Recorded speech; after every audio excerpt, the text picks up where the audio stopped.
Hello, and welcome back to Ozcatch World Cup 2022. Once again, I am Elux. I'm going to be here for this one as well, and possibly the next match if Chile wins. And this time, I am joined not by Sorten, but by Quinton. How's it going, my man? Elix, I'm doing great. It's I already said it earlier on today. It's really hot in Europe, but I put on the air conditioning, and now I can bear it. So I'm really looking forward to this one. We already saw two really spicy matches, I would say, on this really rough semifinals pool. Even though the scorelines seemed like they were really one-sided, which I would say 50% it was, but a lot of points were also quite contested by both teams on both of those matches. And I think this one is going to be no different following that pattern. But yeah, we're looking at Chile being I would say a top 3 or at least a top 6 contender. Also, really veteran team has placed top 3 at least a couple of times, if I'm not mistaken. And on the other side, the Russian Federation, but I do believe they're still lacking Memoriola. I don't think he has fixed his PC issue, so that's a huge burden on the rest of them. But then again, that Russian roster still seems really, really solid, so we're definitely in for a treat. Elix, what are your predictions for this one, rather? How do you think this one is going to unfold? That is really a good question, because Russia is at a significant disadvantage with Memoriola.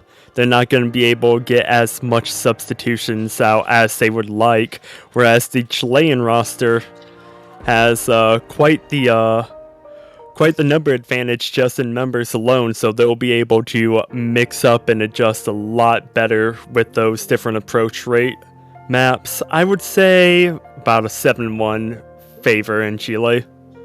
I have them winning 7-1. Yeah, I can definitely see that. Yeah, as you said, and as we all know, I think that Chile just has the number advantage, but also has like the experience advantage. Most of these players have been playing for ages, and they just do not seem to lose 1 ounce of skill. It's absolutely insane. And I think that most of the roster is interchangeable on most of the maps as well. I can see, for example, Eldnel, Pekret, and Leku being put in for lower hidden, but then Lion Q2XE can also play that. And then if we go, for example, high AR double time, the complete opposite of the spectrum, there's probably Stark, Erisio, and Pekret, but then I think Eldnel can play AR9 DT relatively alright, and then I don't know about Line, I think Lechu can as well. Not too certain, but either way, there's a lot of variety and a lot of versatility in this Chilean roster. And, well, yeah, the Russian Federation only has 4 players, so that's going to be relatively rough. On the other hand, they made it into the top 12 with only 4 players, right? They played the entire last weekend without Memoriola as well. And they managed to win relatively confident. I think that match against Poland was a little bit shaky on their side. And I think that that comes to the fact that they lack that fifth player. But I think they should feel relatively confident today. The big question mark for me personally is the fact that this map pool is way harder than last weekend's. And I'm not too certain how either of these teams are going to scale, right? Chile had that 6-2 blowout against Indonesia, and they seem to struggle way more than most people anticipate, and especially the fact that they were unable to FC.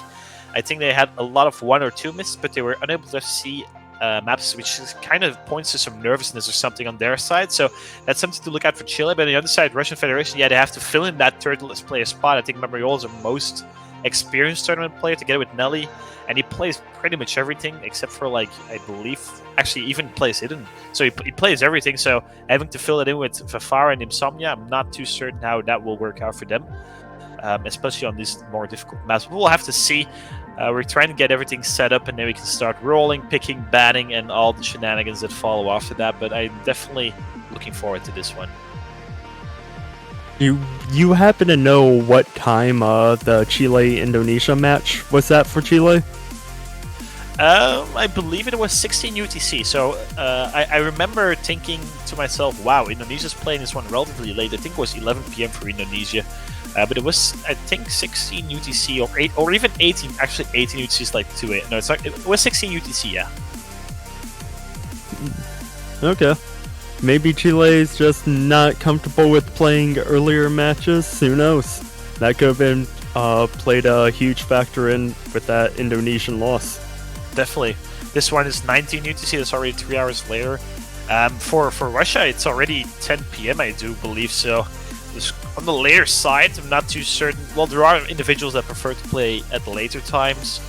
I'm definitely not one of them. I think I perform better in the first part of the day. I don't know about you, Elix, how you feel about that, but I know there's certain people that. Well, there's people on both sides of the spectrum, right? You have those people that play at 4 a.m. and set their PBs, and then there's people that set their PBs at 8 a.m. after waking up and having one coffee or something. So. Honestly, with me, Quentin, it's a mixed bag. I just get told by Andrew, hey, we're playing at this time, and I kind of just gotta suck it up and adjust to it. All right then. Okay. Well, yeah. Me being the captain, I can switch things around a little bit in my favor. But you definitely have to follow orders. We see actually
increase that lead in favor of Chile. Arisial and Nelly trading. Elmo, the only FC left in the lobby, but no one above 200 combo for the Russian Federation. That's just hurting him so much. Nelly and Arisial trading once more. Elmo dropping, El Kisaivi trading.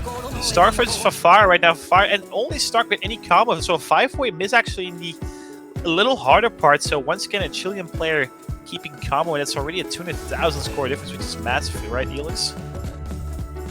Oh yeah, we see Nelly now being the only one on his team with a combo slowly approaching that 200 combo mark. Stark drops as Arisial and Eldenel get back up to 200 combo. Kitsune Ivy and Fafara trying to recover, but not much map left to play.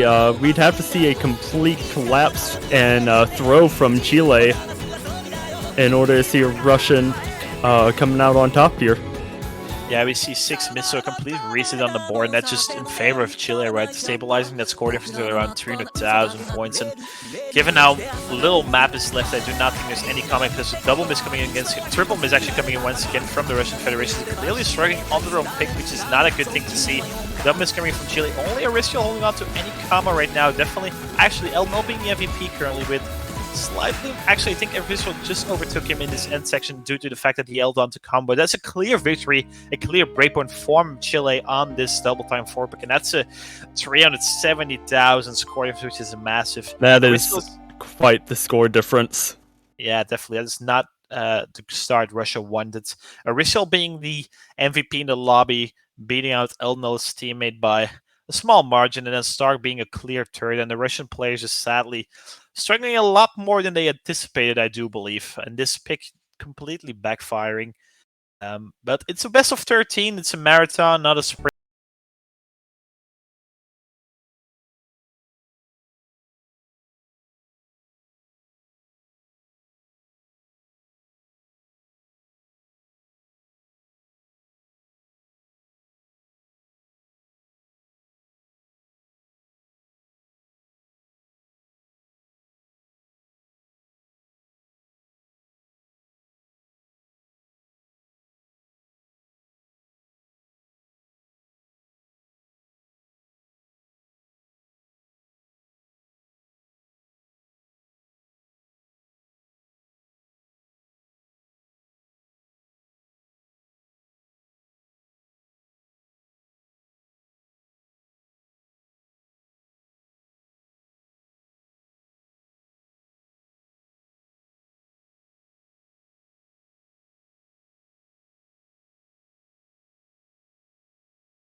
Air 9, so quite a huge step up in approach rates from last weekend. But this song is really good. It's a map by Crowley, and well, yeah, it's more of a consistency tester as well for the DT specifics. But there are some really weird, I think it's called snappings in the middle of the map, some weird jumps that trip me up quite a lot of the times, and I think that we will be seeing some that one. We haven't seen FC on this one yet this weekend, so we might be seeing a little bit of history if any of these players were to FC. But I think this is a very reasonable pick coming from Chile, given how they just won on double time by that much. Oh yeah, and fun fact about this map, during the showcase, it was actually qualified. Our fellow commentator and my team captain, Sekre, ended up being the one qualifying it.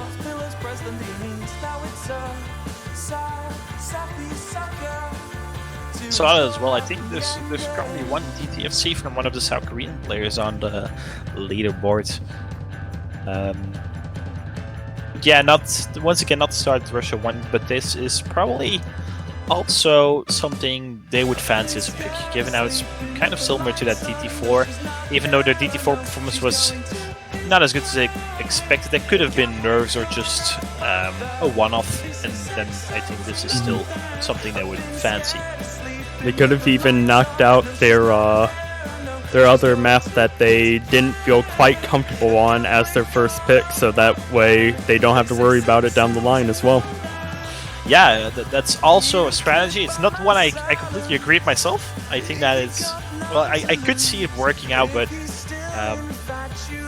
I don't know. I've never tried it myself. I don't know if you guys tried with the US with a... Well, actually, the US doesn't even have maps they struggle on, right? So we see the same roster staying in, so no one's switching out from double time 4 kits. Now once again choosing hidden for reading purposes. So, well, yeah, basically the same, but just on a different map. DT1 sex cells from Lovejoy. Map by crowd. We see an early miss coming from Stark, so early fans in favor of Russia, in fact. Think he realized, but he's infatuated with ideas. And we see a significant accuracy drop from Nelly there. Perhaps still a bit nerves acting up with the movement, but holding on to combo still, as we're approaching that 200 combo mark. Yeah, holding on to combo is really important. This is a streamy section, and it can catch people off guard. Elna's going to be the one that ends up dropping, so that's 1.5 minutes advance for Fafara drops. Russia. Yeah, Fafara drops again, and Kitsune Ivy. So that advantage for Russia is gonna swing on over to the Chilean side. But Eldenel drops, Nelly trades it, Stark recovered quite nicely from their earlier miss, and Arisial is the only one with a full combo and a double S on the board still as Kitsune Ivy drops again. Yeah, Stark recovering beautifully, Nelly dropping once again, no trades coming in from the Chilean players, and that scoreboard slowing up for them. That's already a 70,000 score difference. Elmo ends up dropping, Stark ends up dropping, double miss coming from Chile. This is giving some leeway towards the Russian players. Fafara is above 300 combo, but Nelly and Kitsune are not above 200. Fafara ends up dropping as well. Arisha ends up trading, no more full combos left on the board. So much happening right now, and I think if everything... if everyone's above 200 combo, it's going to be a 1 miss advance for Chile, so Russia's still in this one, definitely. Eldenel drops, Nelly drops. He ends up trading as Stark gets up to 200 combo. Fafara not that far behind as Nelly drops again. Stark drops. Kitsune Ivy and Fafara, the two Russian new guns on the bottom side, pulling in so much weight for them, and I think it's going to switch over as soon as everyone's above 200 combo. This is really, really close. Only 9,000 points in difference right now. Arisil, the only one above 200 combo for the Chilean side, actually. So Russia, this is looking way more like in performance they would have wanted on double time 4. Only a third left of the map. If we can get everything back going, there we go. Fafara's lagging a little bit behind there. I'm sure he'll catch up. Yeah, that's going to give us a different experience. Stark ends up dropping. No trades coming from the two Russian players, but actually Kitsune ends up missing as well. I think this is actually really, really tight, depending on how Fafara is currently playing, but we cannot see that. Eldenel, Arisil, and Nelly keep holding on to combo. An 8 left of the map. I think Russia needs one more miss, and actually Kitsune and Stark end up trading. Eldenel ends up dropping, Nelly's not trading. Arisil versus Nelly right now. This is all dependent on Fafara. And Arisil drops. If Fafara held on, that could be huge. If Fafara held on, this is definitely a Russian point, actually, I do believe. We will need to get confirmation, though, if Fafara finished the map and stayed in the lobby, or if they got kicked out. Fafara needs 300,000 and 309,000, so that would mean a 956k score, approximately. So if Fafara got over 956k, which both his teammates did, then Russia ends up winning the point, I do believe. Oh, and there is Fafara. He's gonna... start playing again. All right, we get a one-man show. We get a little solo performance. Let's see how Fafara did. Okay, holding on quite nicely. Yeah, he needs 956k, ladies and gentlemen. Let's keep that in mind. It would make it a point for Russia. Oh, and he drops. That's unfortunate. That scoreboard is coming back. Only an 8 left of the map for Fafara. I think he's still in the advantage right now. One more miss might spell disaster for Russia, actually. This is really exciting, actually. This is one-man show. He needs 956,000 points. Actually, it does. Ooh, oh, okay. Okay, wait, did Russia win this point? Did Russia win it? I am okay. I'm confused. Yes, we got they did. confirmation. Chile lost by 16,000. All right, okay, Russia. Well played to them. So Vafara holding on there is huge for Russia, and that is actually a break back immediately. And well, yeah, we have a tight score and beautiful performance coming in from Nelly, Vafara, and Kitsunaive. And honestly, that one-man show kind of thing, it creates a completely different dynamic. It really does. The viewer experience. And honestly, it felt like, I don't know, it's really interesting to see actually to witness whether or not it was going to reach the finish line. He did. Beautiful performance coming from Farah. Oh yeah, recovering quite nicely after that miss that he had. Definitely. So Russia still in this 1-1 scoreline, and they are to pick next. So curious to see what they are going to be picking next. You haven't gone far to fall. Now it's red, now it's dead, now it's everything she needed. Now it's fall, open doors, pillars, press the leanings. Now it's If I was Russia, what would I pick? Didn't do good on the double time convert. Ended up barely squeezing by with one of the double time specifics, so I don't see them going back into double time. Yeah, Could possibly go Hard Rock. See Insomnia jumping in. Could see that mixed mod as well. I don't see them going hidden at all. Yeah, Russia's not gonna pick hidden. Picking hidden would be a massive mistake in my opinion. And Chile is keeping those hidden picks open for now, which is also quite interesting in my opinion. So yeah, we're waiting that Russia pick. The time is already over, so they.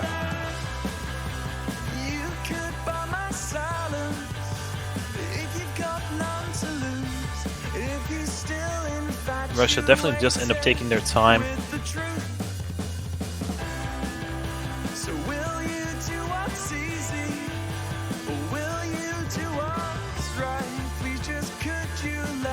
Oh dear, and it would appear that Nelly's chat is lagging behind. Yeah, definitely perhaps some banjo issues right now.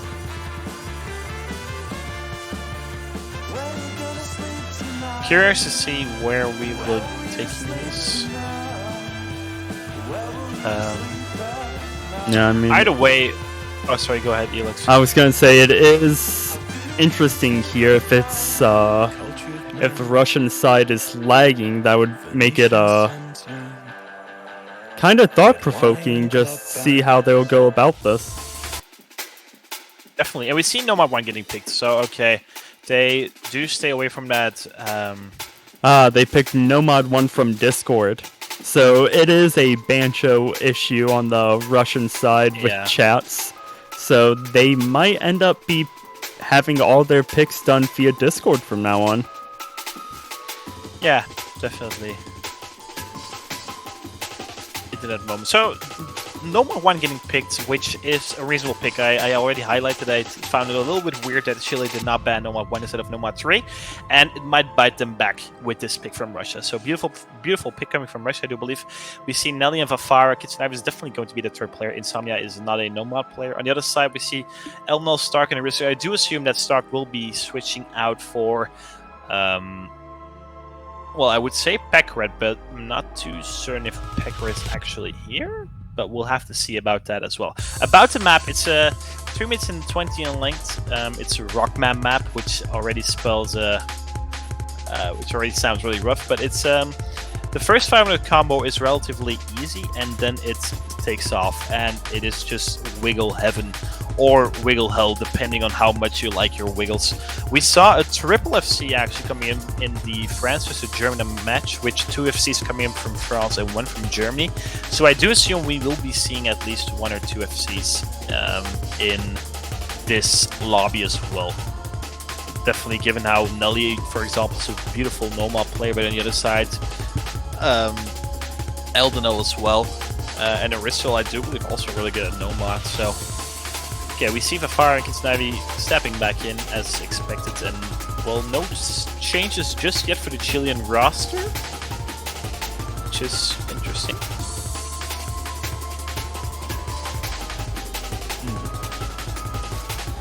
Hopefully, as far as connections are concerned, everybody has stable internet connection, everybody has stable connection to the server, and we don't see any DCs.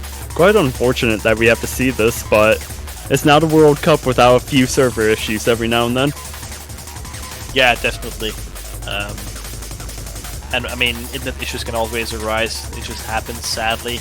Hopefully it's not match-defining. That's always something I hope for personally. But I think everyone should be ready. And then we can get going again. Ready. Looks right back into this match. We see a 1-1 scoreline, so both teams winning the opponent's points. Opponent's pick, rather. I guess you could say they won both opponents' points. Yeah, I think that's also a fair... Actually, that is a fair statement. That's definitely true.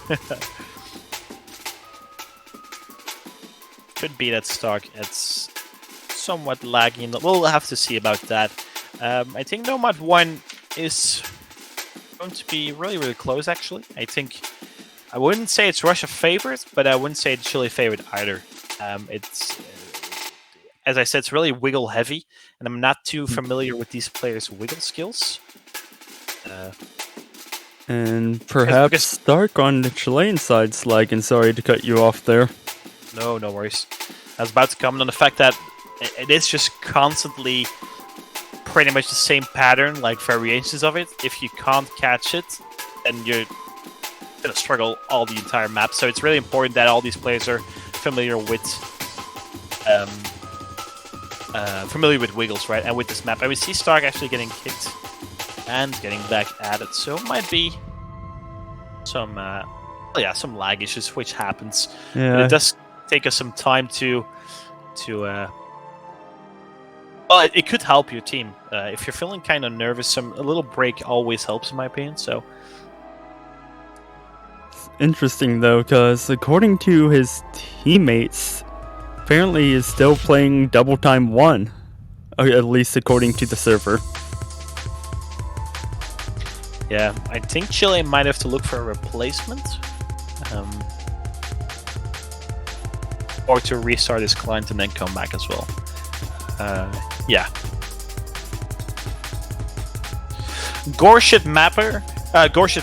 Song rather. I think we all, at least most of the older, I don't think I'm one part of the older generation just yet, but I think most of the older generation know the Gorshit standard map, which was super farmable right back in the day. It has a groomed guess difficulty, but I can't remember the name of the map, but it used to be like the biggest farm map for 4 digits back in the day. I think that's where most players actually had their first encounter with Gorshit and OC. And we see actually everyone is loaded up. Let's go. Stark is back in. We can finally get this pick underway. Once again, no substitutions coming in from either side, so everything's staying the same actually, except the map that they're playing and the mob bracket, but that is complementary. So Nelly, Vafar, and Kitsunair trying to get a second point on the board for Russia. On the other side, Original, Stark, and Elnel trying to continue this match of break points, which it has been for now.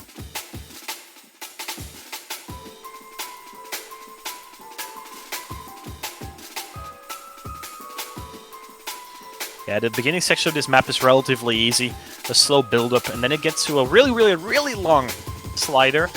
And then after that slider, it picks up, and it never stops until the end of this map. I think that's about 2 minutes of constant wiggling and edge dashes and all that. And here is a really long slider. It starts at around 280 combo helix, and it ends at like 400 or something. It's insane.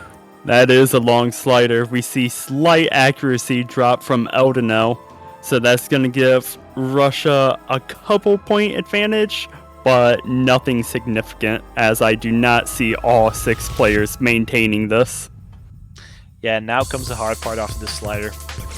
As you can see, and Elno's being the first to drop actually for the Chilean side, so it's going to get the early advance in favor of the Russian Federation, but only a quarter into this map, and it just keeps on going, so plenty of room to find more misses. But that does give Russia once again the early advance in comparison to that double time 1 where they also had the early advance and they were able to convert that point as well.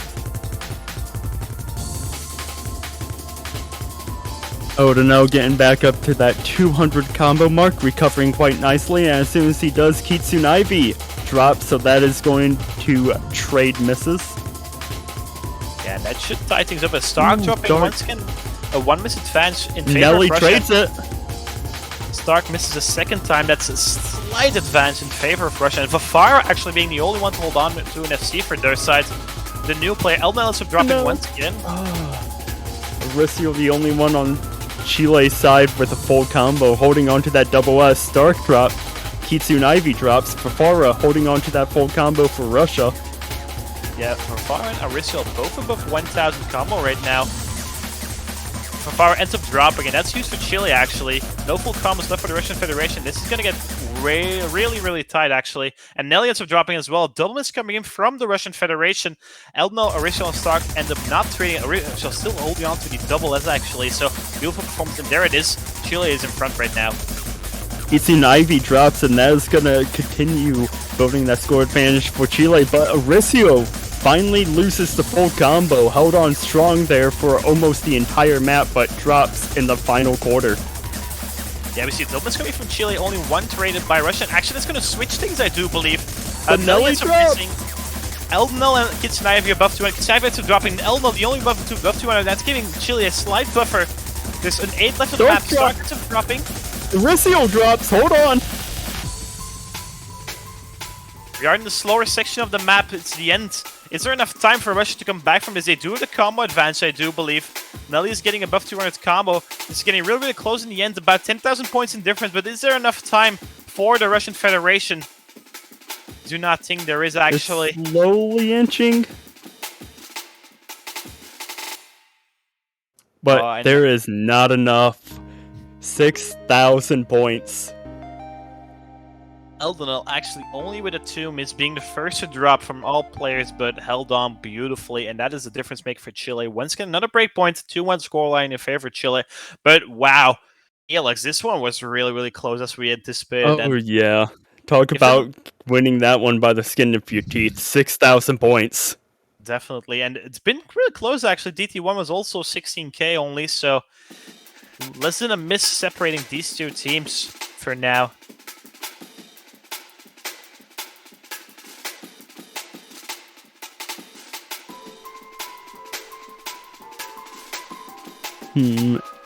Wonder what Chile's gonna pick.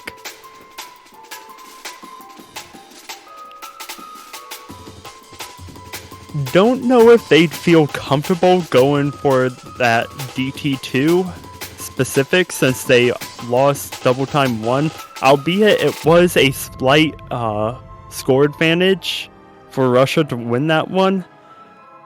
However, I see if they go to the double time pool, they're definitely going to be picking that convert. I don't see them going specific, but they do finally dip into that hidden pool. Hidden 2. Alright, and that's a perfect pick coming from Chile. I think we'll be seeing a really huge skill difference on this one. Russian Federation definitely does not feel confident behind them. We saw that last week as well. Getting abused, I believe, by... I think it was Japan? Or they tried to abuse it, and Poland as well. Both of those teams also not being the best of hidden teams, so I think Russia was able to contest those points. But then again, Chile and hidden, that's a match made in heaven. And we see Line and Lekyu making their first appearance in this match, and I think that this Chilean roster is one bursting of experience. I think this is Eldenels and Line QTXC's like, what, 6 or 7 CWC? Something like that. And then Lekyu is also, I mean, all three of them have so much experience, and hidden is pretty much their forte, right? So this is a really scary roster coming from Chile. On the other hand, though, Mexico was also favored on hidden 2, and they lost that pick to Italy by about 200,000 points or something. So there's still opportunity for Russia. If there was one map in this pool where I think all commentators would agree on that Chile has an advantage on, it would definitely be hidden 2. So perfect pick coming in from the Chileans. And chat, don't be surprised here if you see a bunch of players with A accuracies. A lot of these sliders in this map are pretty spaced out to where it is actually more beneficial to ignore droplets and continue comboing on a lot of the sliders. Yeah, definitely. This morning we saw Hyang CTB FCing this map with an A rank, which is, I don't think, something that happens very, very often in the Catch World Cup. But as we all know, accuracy does not really matter all that much in Catch Score V2. I think that missing 2% of accuracy due to droplets was only like a 300 score, 400 score deficit, or 4,000 score rather. So that's relatively, actually 400 actually, sorry, my apologies, that's relatively limited, right? So it's definitely important to focus on the actual fruits rather than the droplets. And I think that what we'll be seeing most of these players do. Nelly being the first to drop it around 30 combo should not be a deal breaker. Leku ends up trading it, so that's going to switch things in favor of Russia in the beginning of this map. But it gets really, really rough at around 400 combo. Nelly drop. Again, yeah. Fafara and Leku drop as well, and Nelly drops as well. Yeah, but this is where we see the Chilean side rise, right? Elden online QTXZ with the FCs. Gets sniped on the Russian Federation. I haven't talked about him just yet, but he's a brilliant hidden player as well. So if there's any player in the Russian Federation that can bring it home for them, it's definitely Kitsunai. We see a double miss coming in from Eldenal, but Fafara trades up 1. So that is going to further increase that lead, I do believe, in favor of Russia, given how Nelly's not above 200 combo. A double miss coming from Russia, traded once. Triple miss actually only Leku above 200 combo, and that's once again favoring Chile.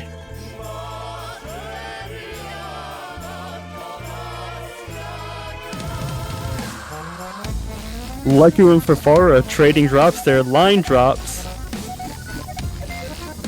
Yeah, way more misses coming from Chile than I actually anticipated. Nelly ends up trading once with line QTXC. Kitsunai also not able to hold the combo. Fafara dropping a lot. Eldenal right now is the Eldenal show, ladies and gentlemen. The only one above 200 combo with any combo, actually. Leku supporting him as much as he can, and that score is already 200,000 score. 200,000 points. Kitsunai Fafara ends up double missing as well.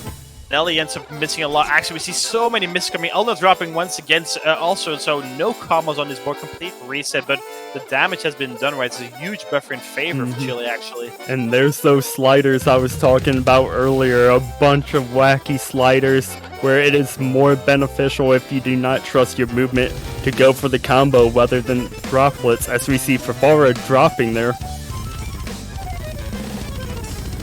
Yeah, Elnel and Leku definitely the MVPs on the Chilean side. Line QGXE slightly, yes, 92 accuracy FC, actually, not an FC, 92 actually score right now. She ends up dropping as well. I do end up cursing there, my apologies. But there's no one on Russia to capitalize. Actually, Nelly buff 200 combo ends up dropping as well, and Elnel ends up dropping. Actually, only Leku right now, but he's doing a lot for Chile. Ends up dropping as well, complete reset once again. But that score difference is already huge, hugely in favor for the Chilean side. I just can't stop looking at Eldenel right now. He held an S rank throughout that entire slider section as well. Yeah, Elnel, beautiful performance coming from him, being the MVP in the lobby as well, actually. That's going to be a third point for Chile, and I think this was a really wise pick coming in from them. We see Fafara slightly lagging behind, but this time we won't see the one-man show, and I don't think he would be able to crawl back the score difference on his own either. Beautiful performance coming from Chile. I do believe the only S rank is going to be Elnel, and I think a B rank online QTXZ as well. Missing, he missed 50 droplets more than Elnel, and Elnel also dropped droplets, so that's a lot of droplets missed by line QTXC. Fafara in particular struggling on this one, but I mean, he's not a hidden player. He was not supposed to be playing this one, but he sadly has to fill in. But I think the Russian Federation, we're not expecting to win this one, so they have to just look for a different pick and convert that one into another point, which they have been doing just fine. That no 1-1 pick was really good coming from them. Sadly, there wasn't enough time left to get that point on the board, but it's looking not too bad. Chile, on the other hand, I think their performance was a little shaky. As in, I think most of the other, well, the winner bracket teams will definitely beat that score, I do believe.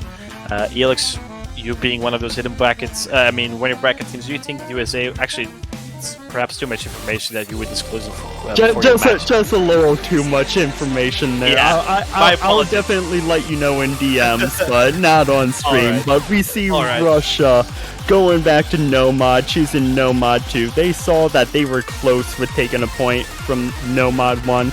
they believe that they can take a point here with no mod too. Yeah. Once again, my apologies. He looks like completely. Oh, you're fine. You're fine. Either way, we see Genzu map getting picked, right? Nomad 2 always, or I would say, a lot of the times in community tournaments and in the catch we go the Genzu map. And it's, I mean, it's your typical Genzu map. A lot of wiggles, a lot of streamy sections, quite technical. And then the end comes, and the end is one of the hardest things that is in this pool. This end is pretty much uncatchable, I do believe, for at least for all 6 players. There's no one, I don't think there's going to be a 6-way FC in the last 200 combo. Those wiggles are really, really rough, especially in a tense situation like this one, so definitely something to look out for. And we see Pekaret actually coming in for his first map of the day. Arisiel is coming back in, and Elnol staying up top. I mean, Elnol, I believe the captain of Chile, staying in for all maps.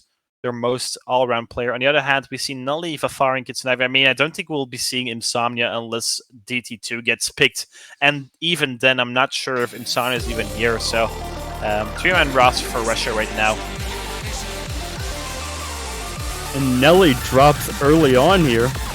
And drops again, so it's going to be slight advantage in favor of Chile. It was 2 drops, though they were before that 200 combo mark. I think it will average out to a single drop once all players get up there. Yeah, something like that. So 1 minute advantage for Chile, but Fafar dropping off to 200 combo, that's going to further increase that lead. But Elnol trades it once. Elnol, Pekred, and Kitsunavi still holding on to the doubles, actually, so beautiful points coming off from all 3 of them. As you can see, it's a really technical map, typical Gemzu map. Fafar ends up dropping once more. Missed a lot of nodes, but a double is coming in from Chile, actually, so that's going to favor Russia, actually. That's going to give the combo advantage in favor of Russia. I'm not too sure if they can crawl this 4 lead back just yet. I think they need 1 more miss for that to happen.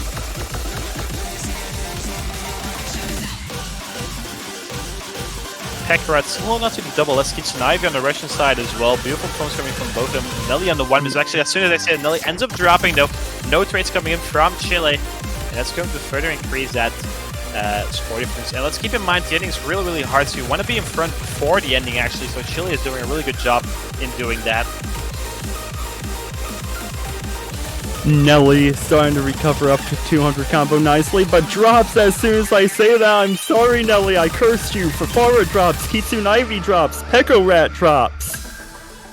Triple miss coming in from Russia at the worst possible timing right before that break, and Elnol and Rizzo hold on to combo. And they're already in front, and they had the combo advantage as well, which is not something Russia wants to see. Pirates are dropping once more. Rizzo trades it, but Elnol right now holding on to a huge combo off his own. Elmo's coming from Chile, actually. This is giving some leeway to Russia, but the ending is coming up, and it's really, really hard. Before Nelly dropping out and L, dropping Kitsune Ivy, the only one above 200 combo. However, it is combo advantage in favor of Chile as Kitsune Ivy drops as well. Fafara drops, and there is not enough time left in this map for Russia to come back. And as we can see, no one held on to combo during the last section of this map. But that buffer from Chile was too huge in build-up, so she was buffered to those combos from Mauricio and Elnol in the middle section of that map, and that was a great performance coming from both of them. But sadly, Chile will be breaking Russia for the 3rd time this match, actually. Breaking all of Russia's picks. And all players having similar scores except for Vafara, slightly struggling on this one. Kitsune Ivy actually having the highest score in the lobby, so huge props to Kitsune Ivy for stepping up, but sadly not enough for him to drag Russia over the line. It's going to be a 4-1 scoreline in favor of Chile, and Chile get to pick next as well. So if they can confirm this breakpoint, that's a 5-1 scoreline. That's not looking great for the Russian Federation. Oh yeah, and Chile choosing Hidden 2 for their last pick. Possibly going to be jumping into Hidden 1 with this upcoming pick, seeing how dominant of a performance that Hidden 2 pick was. Yeah, I think Hidden 1 is definitely a wise pick. We haven't seen Mixed Mod and we haven't seen Hard Rock either, which is also interesting to note. I think in particular Mixed Mod 2 is a really nice map. Oh yeah, really well done custom map by Ken. It's personally my favorite in the entire semi-final pool. Had a really fun time playing it. Yeah, definitely same. And we see Hidden 1 getting picked by Pekaret and by Chile, and I think that is, well, I mean, I think both of us can agree on that. This is probably the best pick left in the pool, right? Oh, definitely. This is, if Russia can get this breakpoint, it will turn into a interesting match, but unfortunately against this Chilean roster, I just don't see that happening, but then again, I could be eating my own words. Anything can happen. Yeah, definitely. About the map, it's mapped by FD Florida. I believe it's also a custom map made for this year's semifinals. It's 3 minutes in length, and it's once again really wiggle heavy. It is quite comparable to that last map, but except for the fact that it's a little less technical and a little more wiggly. But I mean, wiggles and hidden, that's a rough combination. But this one is definitely not something to sleep on. Here, 9.3 is quite forgiving for most players. I think most players do feel relatively confident on hidden above air 9. But once again, I mean, the Chilean roster just seems so incredibly strong. Hidden. Packrat coming in for hidden. I mean, Packrat is a wonderful hidden player himself, so I'm very curious to see how he will be performing. On the other side, Kitsun Ivy, once again, want to point that out. Definitely the hidden rock for the Russian Federation. If he can pull out an FC on this, for example, that would mean a lot to the Russian Federation. If Nelly and Fafara can support it as much as they can, this could well definitely be a breakpoint rather. And from the looks of the chat, Russia is really going to need this breakpoint, as I guess according to his teammates, Insomnia was a no talk, no show right before the match started. And they have no word from him yet. That's really unfortunate for Russia. So that means they only have a 3-man roster. So the Russian Federation is somewhat crumbling, right? Only 3 members left of their already 5-man roster. So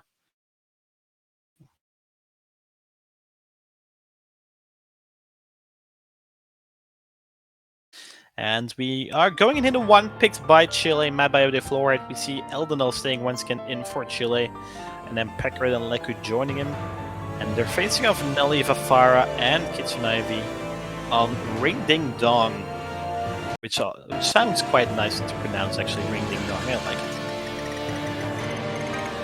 it. Beginning spinner, large advantage for Chile here as we're starting out.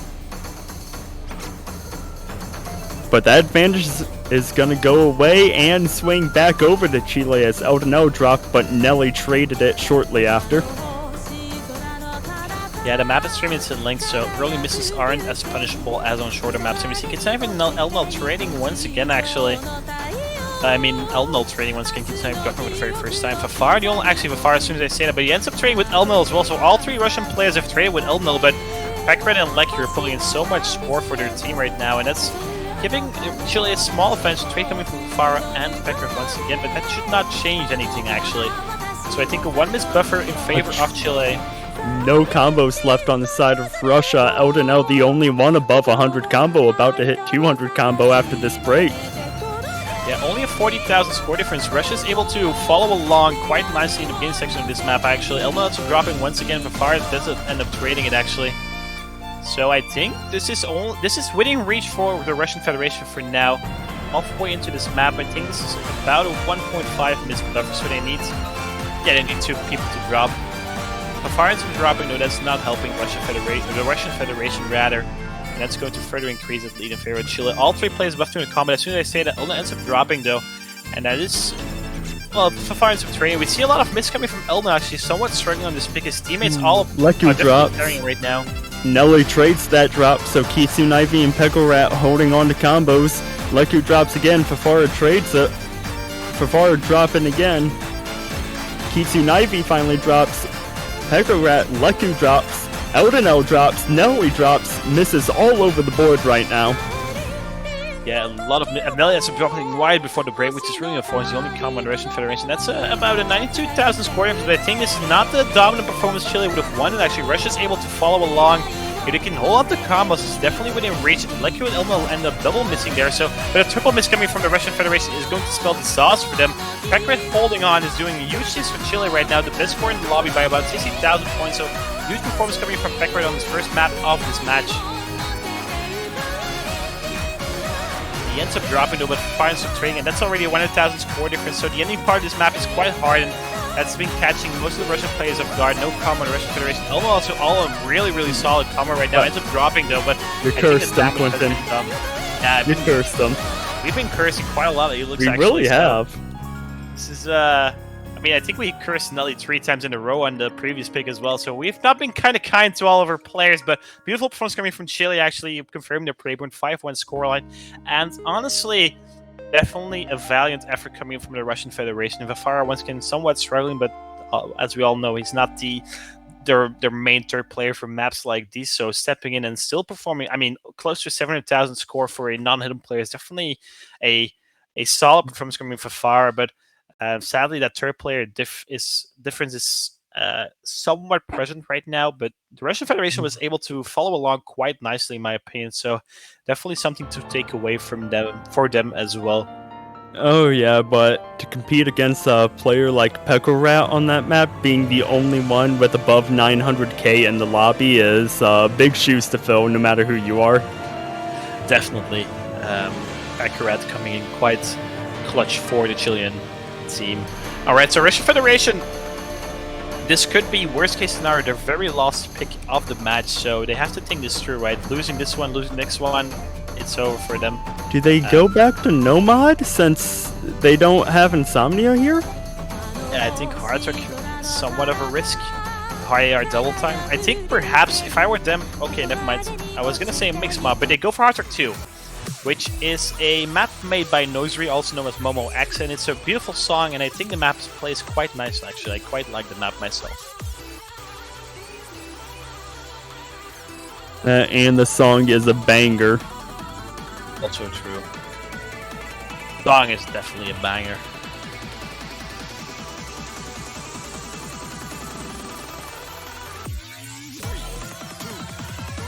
Yeah, We see, see LLM Kitsune Ivy out of the lobbyist. might be Yes. practicing the map solo, I think, to get used Maybe. to the... Yeah, it's a switch from AR 9.3 hidden to AR 10, which might be a little rough for some players, so could be just quickly loading up the map, playing it for 30 seconds, get used to the AR, adjust your eyes somewhat, and then join the lobby, because I don't think Insomnia is here, and yeah, there we go, Yeah. back into the lobby. Nelly, Vafara, and Kitsunavi facing off Elnol, Peckert, and Arisiel. So Arisiel does end up coming in for Hard Rock, which is, I mean, quite understandable, right? Arisiel being a speed player is a perfect fit for a map like Hard Rock 2. And I don't know if you're watching, Salami, but Arisiel said he's gonna pull a Salami 79 on this map. Yeah, Arma, for those that didn't see, Illy versus Mexico somewhat struggled on this one due to keyboard issues, which gave Mexico a breakpoint that day. Well, they deserved it definitely, but I don't think that if Arma was able to play it as without the keyboard issues, that it would have been way closer than it was. But I do hope that Arisa is not going to struggle with his keyboard, which would be quite unfortunate. We see Kitchen Ivy choosing hidden. I mean, he's a hidden player, so he chooses hidden for reading AR10. Vafara is known for his hard work, actually. So Vafara is one of those hard work players in the Russian Federation. So I'm quite curious to see how he will be performing on this one. Yes, definitely stepped up on all of the non-hidden maps, right? On that Nomad 1, I believe he was the top performing player for the Russian Federation. And to fill in the shoes of Memoriola and do such a thing, that is a beautiful performance coming from Vafara. So a huge shout out to him. I wouldn't say all eyes on him because we're probably going to curse him like that, but do be sure to check that out. I'm quite curious to see how it goes. We see Chile actually winning that spinner by quite a lot, actually. So I think Chile are just better spinner players in general. We see Kitsunavi being the first to drop, which is going to further increase that lead in favor of Chile. Oh yeah, Chile has been the better spinner players this entire match as Eldino and Kitsune Ivy drop, so trades being happening there. Still score advantage in favor of Chile though. Yeah, I think two FCs on both sides. Nelly ends up dropping one of those. So Vafara versus Arisia and Pekarat, and that score diff is about 60,000 points due to the 3 misses coming from Kitsunavi Ivy and Nelly. But Vafara is holding on. Actually, as soon as I say that, the double is coming from Russian. That's not well. No trades coming in from the Chilean side. And Rizio and Pekarat actually beautiful performance both still with the double. As Nelly ends up dropping once more. Eldonal above 200 combo. Kitsunavi is dropping once again as well. That's a 200,000 score difference. That score bar is loading up because this map is only 2 minutes in length, and that is not helping Russian. This is quite a dominant performance coming from Chile in the beginning half of this map, actually.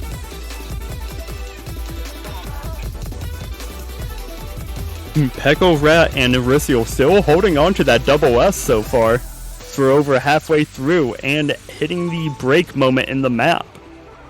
Yeah, the Russian players can see how far they are behind, sadly.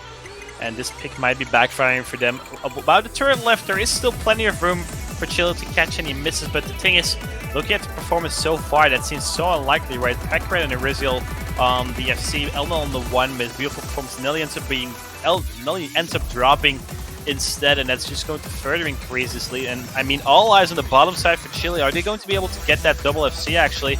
The Lost Heart section comes up, quite a lot of wiggles. But they seem so confident. Erysiel ends up dropping. Drops again, so all eyes are on Peko Rat. Is he going to get the double S? Yeah, Erysiel kind of struggling in the ending section of this map. Elnal, the other side, also on the 1 miss currently. Beautiful position from Elnal. Fafara as well, getting above 110 million score actually. That is 1.1 million score. Beautiful performance coming from Fafara. But I mean, what can you do when Chile gets a 3.36 million score together? Beautiful performance coming from Chile. Double is coming from Pekrat. 2 miss from Elnal. 1 miss from Fafara. Fafara did everything he can. And once again, stepping up for Russia when they need him. But sadly, they are not able to beat such an enormous team score from Chile. That's a beautiful performance from them. And it is now match point. Chile up 6-1. Nah, we await to see how they wish to end this. Do they go back into Hard Rock and follow up with the Russian pick? Do we actually get to see a mixed mod pick? Yeah, I think the wise decision would be to go double time 2, given how they know Insomnia's not here, right? But they're not going to go for it. They want to play that mixed mod 2 map, that beautiful map by Ken, right? So I think that's a really good choice, just because the map is so beautiful. Oh yeah. Thing is, this could favor Russia, because they have one really good hardcore player being Vafara, they have one really good hidden player being Kitsunevi, they have one really good hidden player, Noah player being Nelly, right? If Chile would have opted for something like a double time 2, they do not have a 3-man double time roster right now, Russia, or not one that is their main double time roster. So this pick could backfire. But they might just want to test things out, right? See how Mixed Mod 2 goes in a match. Keep in mind the winner of this match plays another match this weekend as well, right? So loser bracket teams get to play 2 matches this weekend. So also, Russia's tournament live is on the line right now. 6-1 scoreline for Chile, so 6 match points for Chile to close things out. And I think they do want to close things out on this Mixed Mod 2 pick rather. Air 8.7, which is it's rough on Nomad given the fact there's no hyperdash. It's rough on and Hidden it's really dense.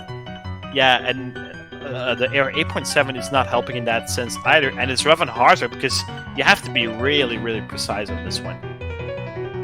And I think it was you, if I'm correct, Quentin, who told me there's only one hyperdash with Hard Rock. Yeah, I believe there is. Don't quote me on it, but I played it this morning. I think there's one hyperdash on Hard Rock, and I believe there are no hyperdashes on Nomad.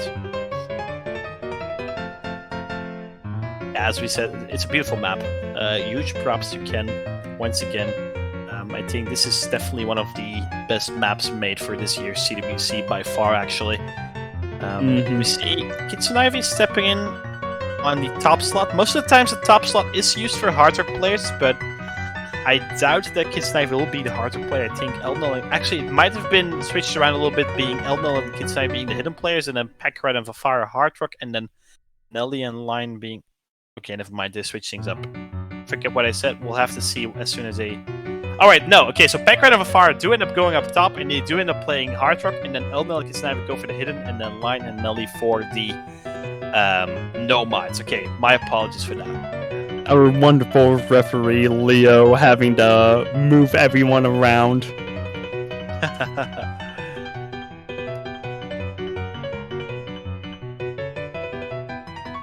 It just creates a more pleasant viewer experience. You have that hard rock up top, and then the Nomad and hidden on the bottom. It's just because the thing is, the map looks different on hard rock than on Nomad. Obviously, the ARs change and the patterns change. And if you see a Nomad against next to a Harter play, that it feels a little weird. But now we get the Harter players briefly up top, a little separated from their teammates, and up top to shine for us. Because this one is, yeah, as we said, not an easy map whatsoever. We've seen Earlium is actually coming from Elnal at around 3 combo, I do believe. So that's going to be like a 200 score gap in favor of Russia, but that should not be a difference maker. That's going to be a difference maker. There we go. Elnal is a Oh no, Fafara. Though that drop by Fafara is more significant since he is the Hard Rock players. Nelly drops as well. Kitsunavi, the only FC left for the Russian Federation. He ends up dropping as well. My apologies. We did end up cursing him once again. Line QTXZ being holding on to an FC together with Pack Red. So 2 FCs on the Chilean side left. Elnal ends up dropping once again on the Hidden, but that scores already 70,000 points into those early misses coming in from Russia. Trade coming in from the Hidden plays that should not change things given how all other plays are above 200 combo. So it stabilizes around 70,000 score difference in favor of Chile. Kitsune Ivy drops out and out, holding on right now. Recovering quite nicely as Kitsune Ivy drops again, out and out, about to recover a 200 combo. Fafara drops, Kitsune Ivy drops. Nelly, the only one with a combo on the side of Russia. Yeah, beautiful performance coming from Line Q2XZ and Pekrat on the left side, both still holding on to a double. That's actually, so that is beautiful. Elnal dropping once again, and Line Q2XZ double is coming from Chile. That's giving some leeway to Russia, but it's already a 200,000 score difference, so I'm not too certain. They need more misses. That's one from Line, but Fafar ends up trading and Nelly ends up dropping as well. The only huge combo left. Triple miss coming from Russia Federation, and that is going to not favor them whatsoever. Pekaret, all eyes on Pekaret actually, still holding on to the double S in the hardware slot, right? So beautiful performance coming from Pekaret.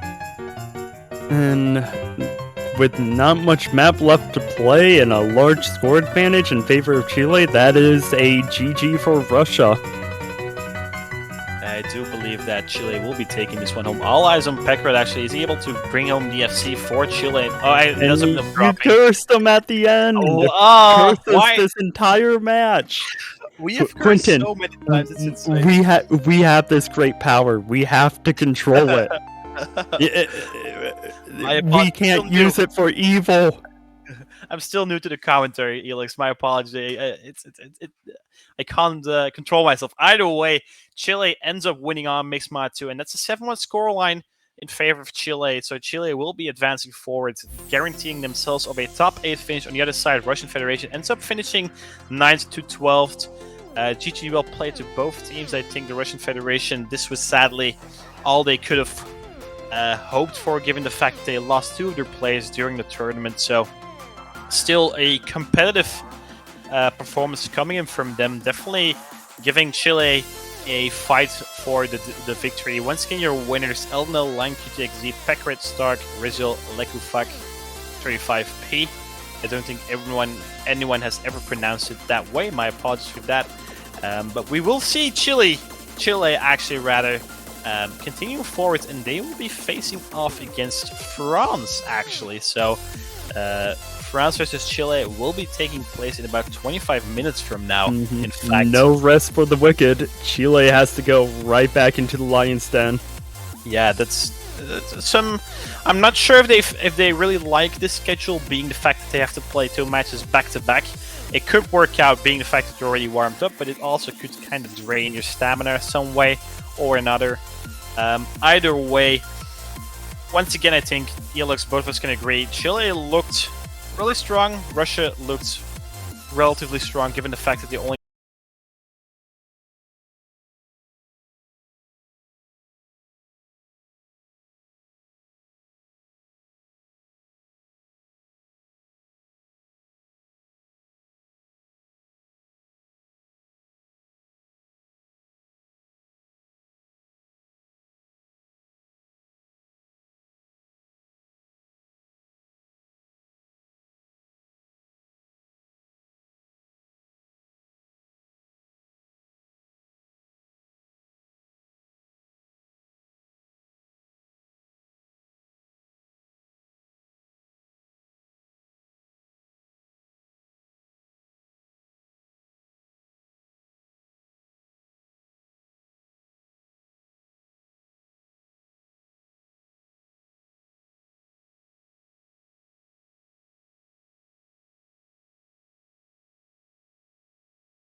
Welcome back from that quick 20-minute break, everyone, to us Catch World Cup 2022.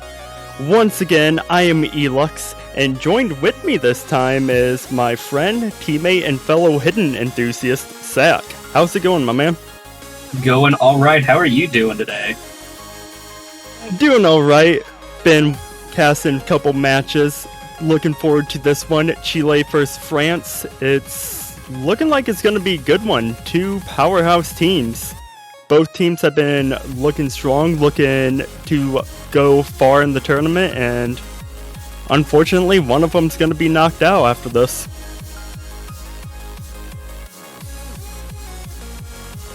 Yeah, both these teams are actually quite strong, so we are expecting quite an interesting matchup here, honestly.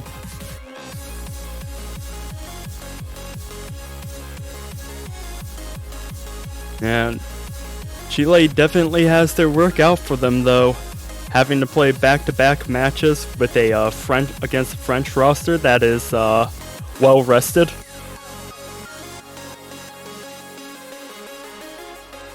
Yeah, playing back-to-back matches could either be a blessing or a curse, honestly. Yeah, because if you did really good on a few maps last match, you get that kind of in your mind, like, okay, I gotta do as good, if not better, and you can get that mental block, you can get that negative mindset going on if you end up missing early on. So, or you could just continue powerhousing through and be even more warmed up. Could definitely go both ways.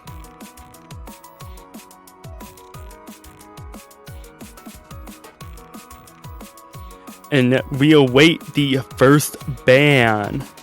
Chile will ban first. They unfortunately lost the roll, but not the match. And gotta say, I wonder what they're gonna ban against this French roster. Maybe Nomad or Hard Rock? Yeah, I was thinking one or the other. Because, I mean, when you think about France has Titobus, who, oh my lord, has just been popping off so far the entire tournament. So I would definitely not be surprised if they go ahead with the Nomad ban. I mean, even outside of the tournament, he's just been unstoppable lately. Oh, so true. Climbing up in the ranks.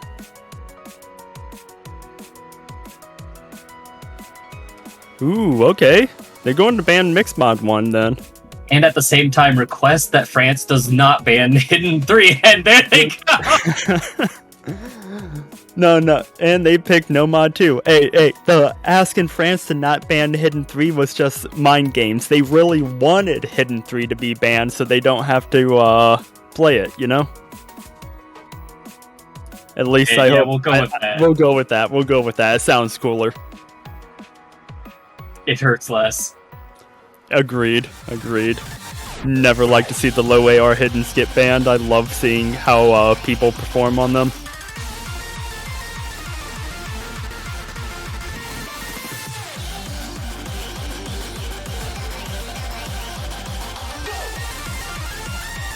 As of right now, no substitutions out for France, sticking with Titobus, Electro, Natsuko, Eldonel, and Pekorat on side for Chile, just waiting for that third player to come in.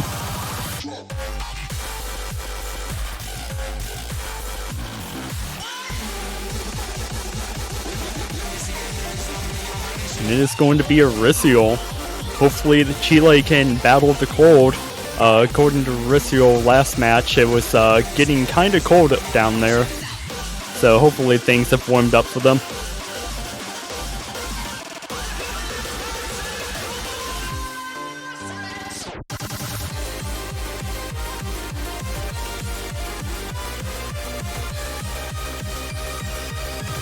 Unfortunate. According to Risiol, it is still freezing over there, while we're up here in the northern hemisphere suffering a heat wave. Yeah, one team gets to freeze, the other gets to bake. Well, I mean, at least if it's cold, you can bundle yourself up until it stops being cold. When it's too hot, you can only remove so much clothing before it starts to become indecent. Fair point.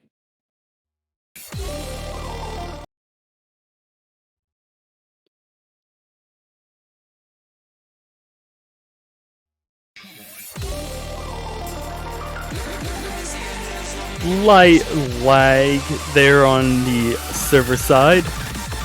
Just waiting to see if there were any misses at all. We had And a early miss from Mauricio, actually. Yeah, and T-Tobis is going to trade that.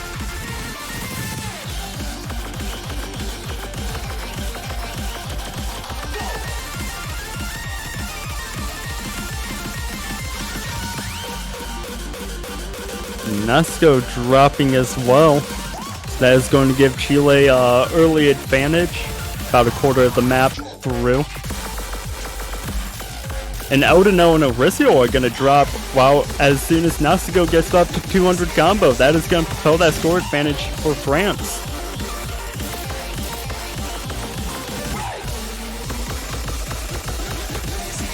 Yeah, and given France's consistency at Nomad, this might just stay in France's favor the rest of this map.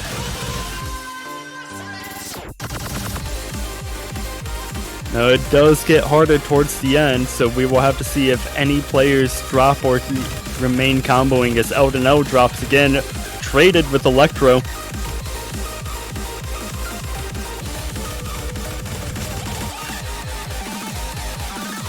Oricio drops. Pekorat still holding on inside of Chile, but T-Tobis and Nasigo still holding combo as we're approaching the final third, and Nasigo, right before the break, drops. Drop the slider tail. And T-Tobis as well. Oricio drops. Pekorat, the only one with the combo, he drops. Eldon going to stay in France's favor now.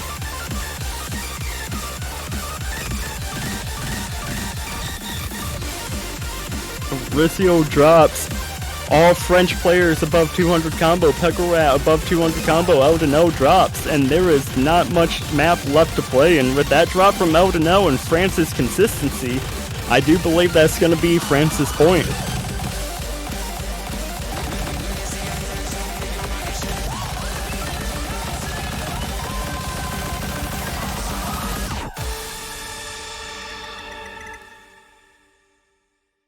And there we have it.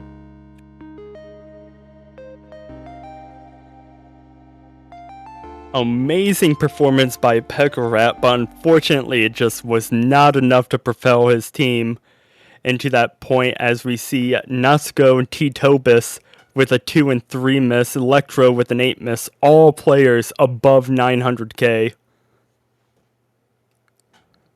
However, it's 1 point. Chile's pick. They can still come back and answer back.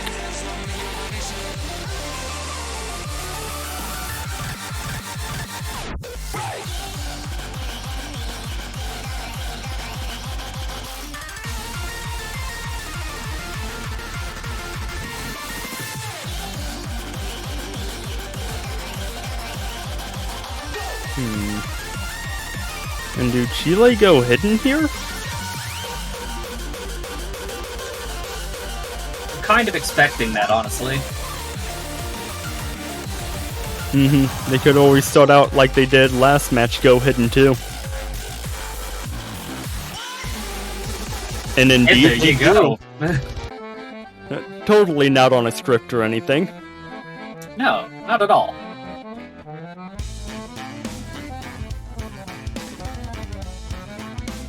Might also be better for France if they get the hidden maps out of the way early anyways. Yeah, when you're not facing a possible disadvantage as far as points, match points go. Yeah, because Chile has long been a absolute powerhouse for hidden, and France, not quite as much.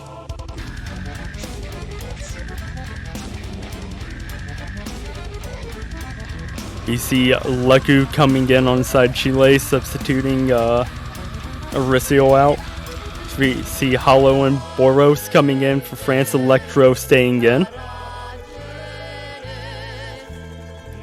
And for those of you who are just tuning in and have not seen this map yet, it is a doozy with some of the sliders about halfway in. You won't be surprised if you see a lot of players getting A rank accuracy and possibly even B rank accuracy, as it is more beneficial to go for notes and slider ticks instead of droplets. Will be interesting to see who is going for droplets. I do know Eldonel in the previous match went for some droplets. He ended up finishing with an S rank. Let's see if he can do a repeat performance.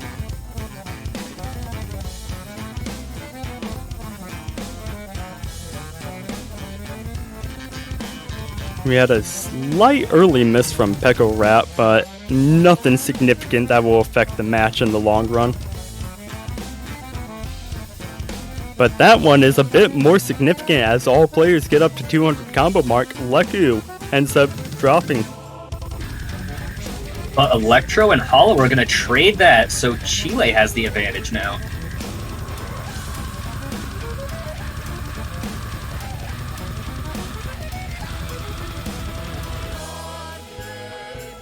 Ooh, and Hollow and Leku drop right before the slow slider section.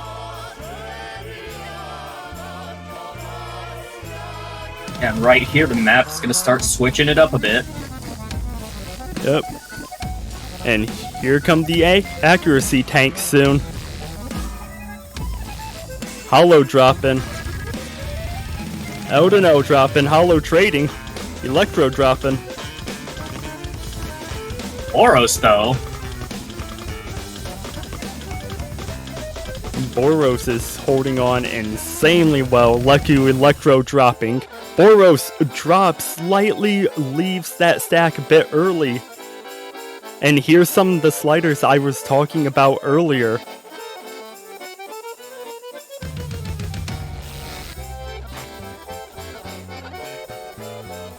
Hollow drops. Eldonel drops.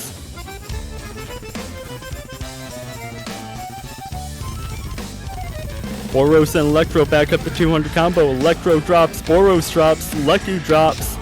Peko Rat, the only one above 200 combo, as Leku drops again. Hollow drops.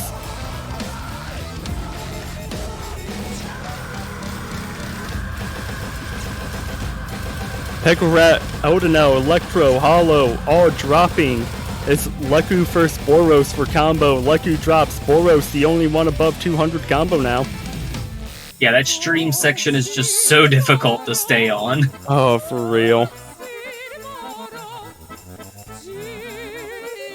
Hollow drops towards the end, however, it is not gonna make a difference as Chile is gonna walk away with this point.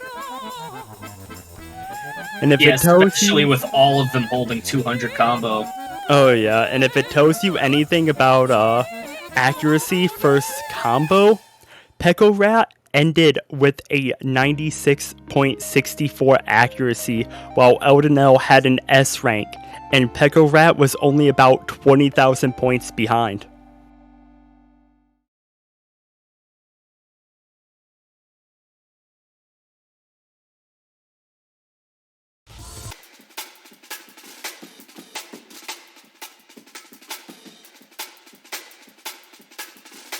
And France wasted no time at all with their next pick, choosing Nomad 1.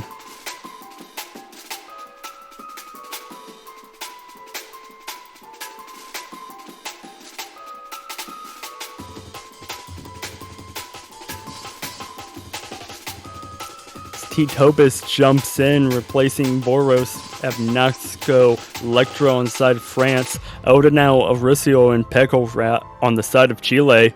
That doesn't look like it's being switched up anytime soon. And this first little bit of this map is relatively easy until you get to the severely long slider that lasts for about a good 200 combo, and that's when the map starts to pick up.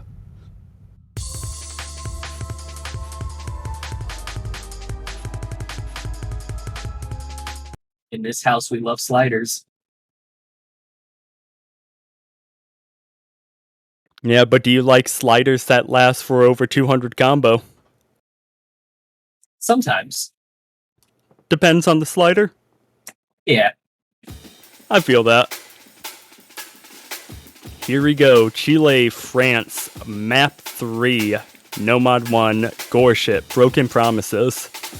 Won't be surprised if we see all players holding out until that slider.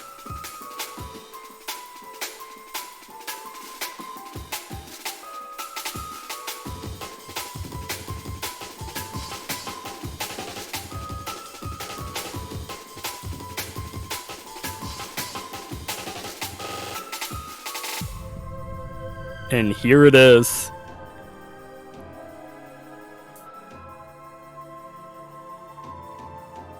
Slight accuracy favor for France, but nothing significant that will matter in the long run, just a couple of points.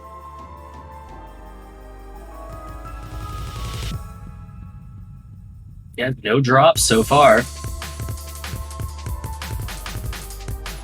And this is where the map will start to pick up. Only gets harder from here, it just progressively continues to increase. Peko Rat. First drop.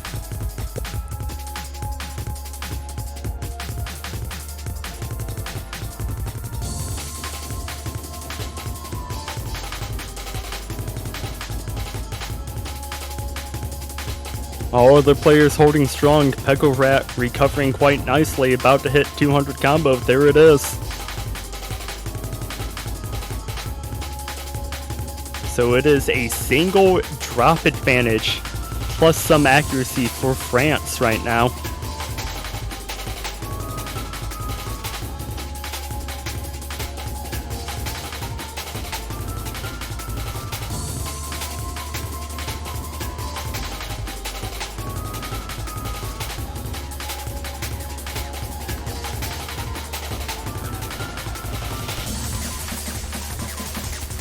Yeah, everyone else is showing really good consistency right now.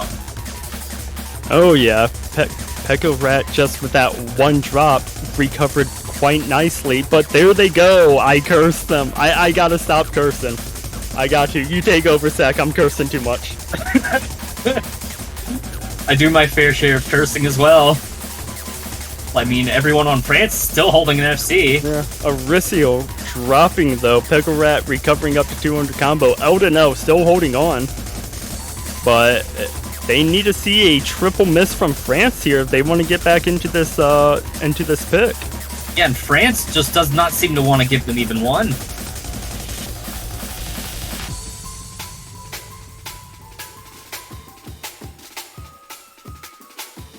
And barring a few unfortunate misses here at the end, looking like France is gonna three-way full combo.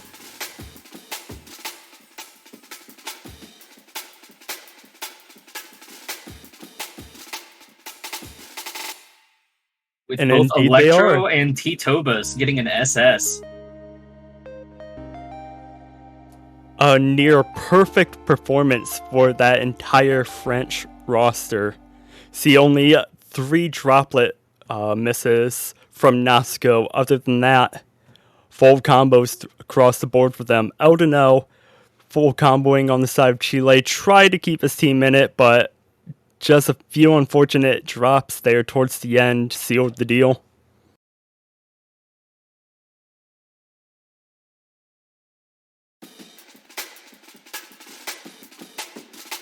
And with that, it's back to Chile's pick. And let's see, do they go hidden 1?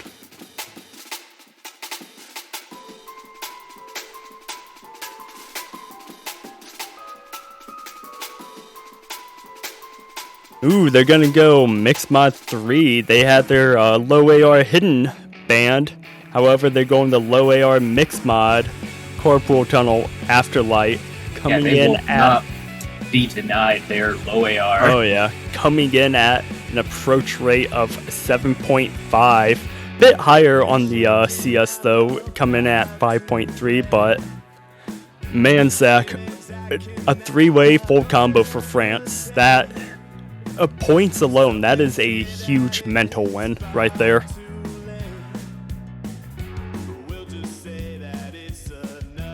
Yeah, it's also quite the mental blow for Chile, honestly.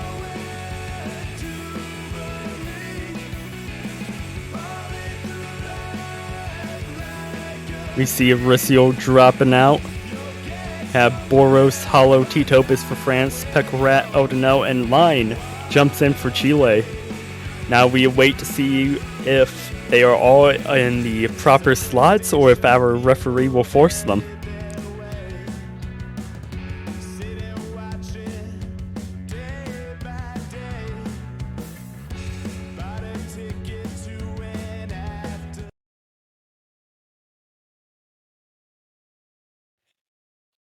Bit different than last match, however, still relatively lined up for the most part. We have our hidden players up top, our Nomads on the left, and our Hard Rocks on the right.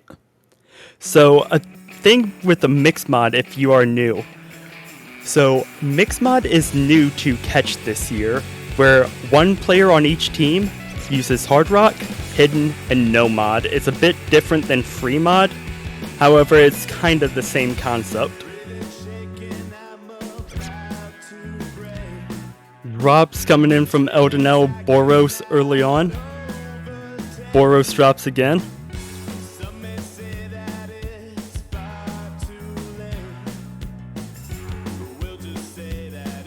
Line drops, and chat, if you're looking at this, Hard Rock next to No mod, that approach rate difference.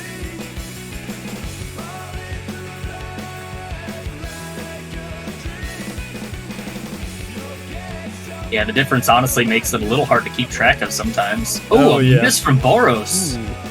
And that is favorable for Chile. The first break moment in the map, Chile sees that they are up by about low under 30,000. Both Hard Rock players still holding on to a full combo, but T-Topus is the first one to drop. Boros following right next. So Pecorat holding on strong, and that is huge for Chile.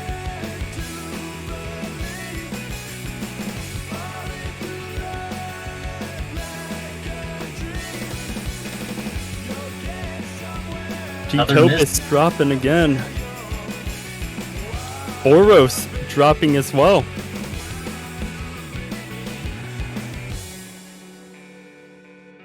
And not sure if it's nerves from T-Topus dropping or just slight unfortunate timing on some of the jumps.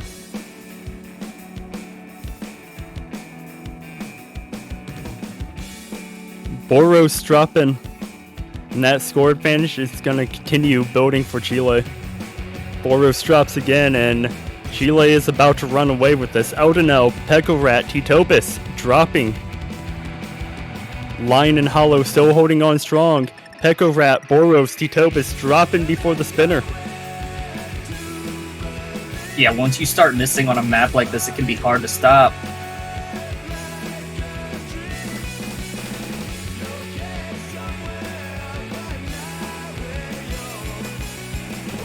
Pecorat drops, but little to no map left to play, and Chile is going to take this point.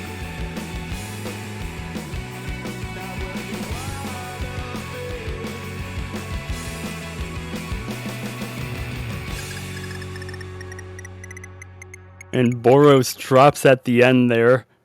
However, it doesn't make a difference. It is now 2-2.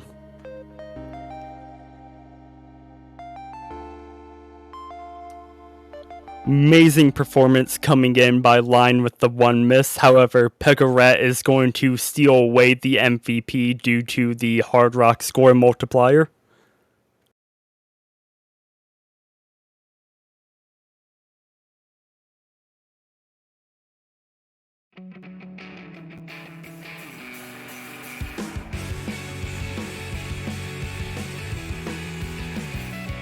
And France is going to choose double time 1. That was quite quick. Indeed it was, the Crowley map that just recently got qualified.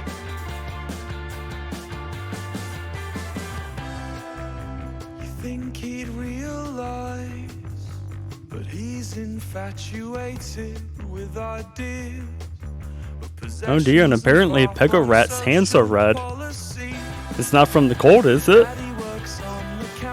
I would hope not. Mrs. loves the silver spoon. Swore she'd never kiss a Tory, but this boy was too good to lose. That would be quite concerning if it is from the cold. With his pressed to the floor as you make your way downstairs. You haven't got far to fall. Now it's red, now it's dead, now it's everything she needed. Now it's full, open doors, pillars. We see Stark coming in for Chile, Ricio, Pego Rat staying in, Boros, Titobis staying in, Hollow coming in for France.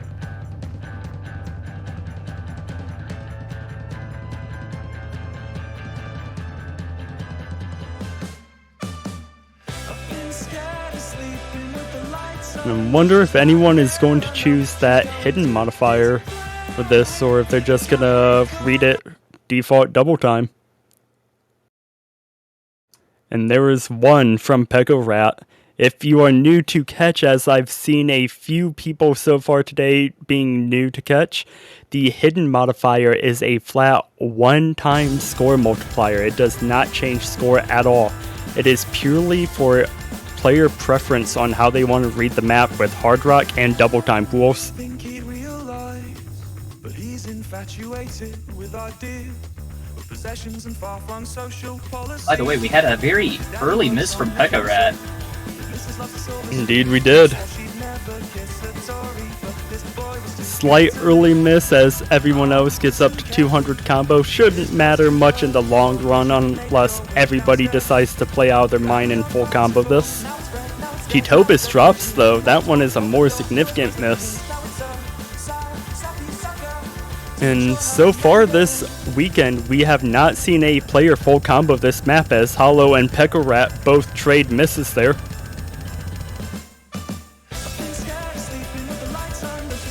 Pekka Rat dropping again. However, that is going to give combo advantage to France. Yeah, it looks like they're going to pull ahead slightly on this now. Oh, but Stark missed as well. That is going to give them a more significant lead. And Stark drops again. That's a concentration broken drop if I've seen one.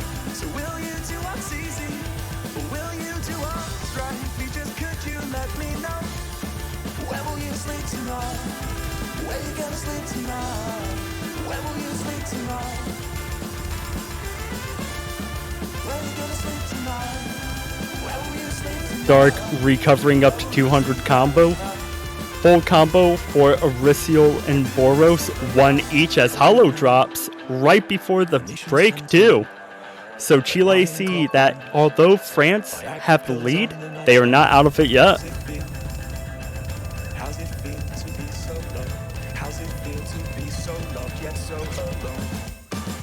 Stark dropping though. That is not good for Chile as they're going to need a hope for a double miss from France here. But that double miss does not look like it's coming anytime soon. Hollow recovering, Titobis, Boros looking strong. Pekka Rat, Stark dropping, Hollow dropping. Aricio drops, no more full combos for Chile. Boros the only one with a full combo left in the match. Yeah, right near the end, and France is just pulling a huge lead out. And Boros is going to be the first player this weekend to full combo double time one in match.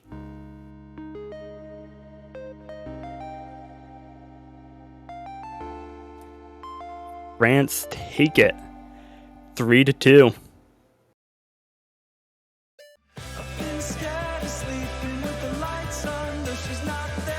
Aricio with that unfortunate one miss there. However, Chile's not out of it. Still plenty of match left to go. We about to possibly see Hidden One? Hidden One or Mixed Mod 2.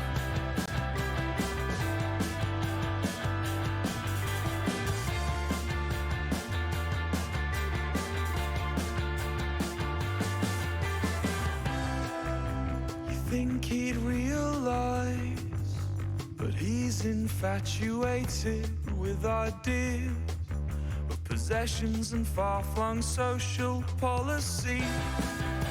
His daddy works on the council, and Mrs. loves the silver spoon. Swore she'd never kiss a Tory, but this boy was too good to lose.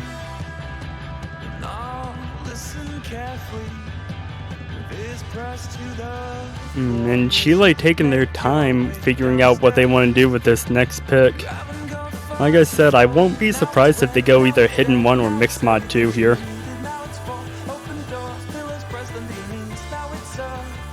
Ooh! Oh, there's a curveball. Okay, they're going Hard Rock 3, I guess. I don't think either of us remotely expected that. No, crap. Hold on, I gotta... Yeah, crap, they're going off script.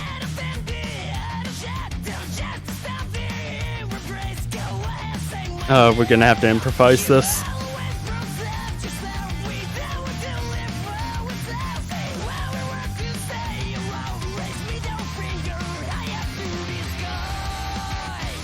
We'll just have to go over there and have a little chat with them.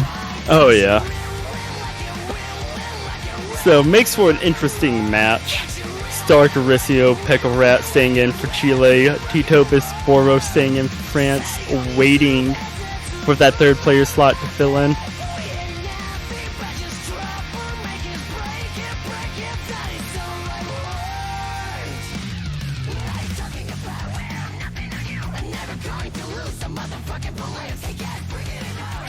Yeah, if Chile end up taking this point, I do believe that would be a mental advantage for them. They'll feel a lot more comfortable on choosing Hard Rock against France, and they still have Hidden 1 and Mixed Mod 2 left to go as well.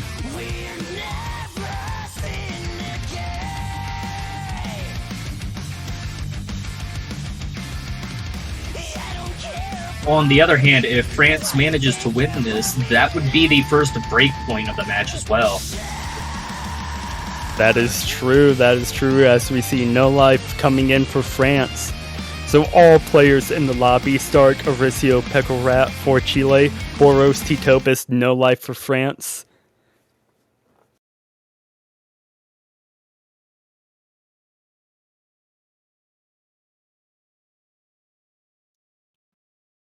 And this is perhaps the most important map of the match so far. No players choosing that hidden modifier, all going with that default Hard Rock. And let's go.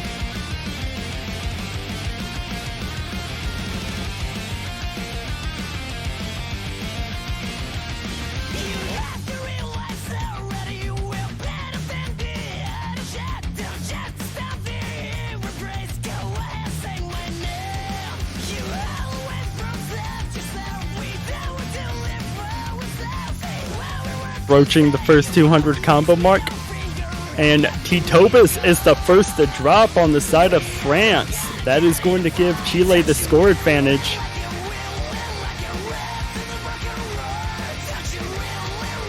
Still a 5-way double S, just that one drop from Titobus so far.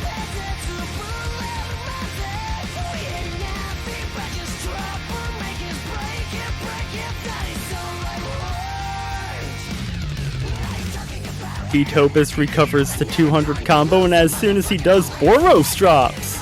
So that score advantage is going to continue on the side for Chile. Titobus drops, Stark, Boros trading. Yeah, but then we have two combos on Chile with only one on France, so that advantage is going to grow even larger.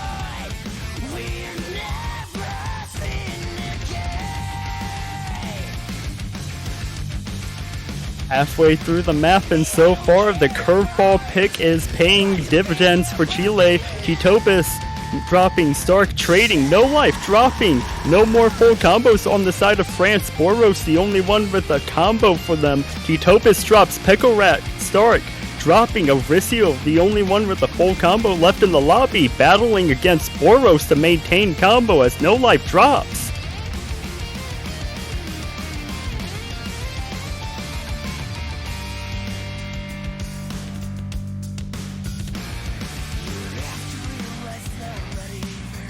And this is a mental boost for Risiel here, seeing he's the only one in the lobby with a full combo.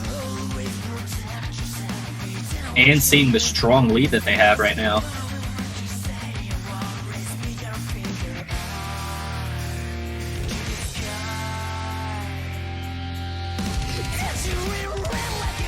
Tobis start dropping.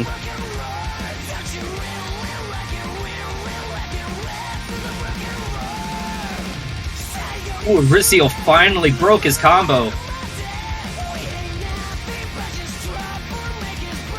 But I don't think that is going to make a difference as we are in the ending.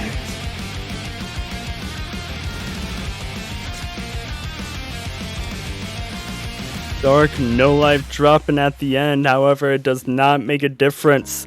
Chile, the curveball hard rock pick against France, pays off.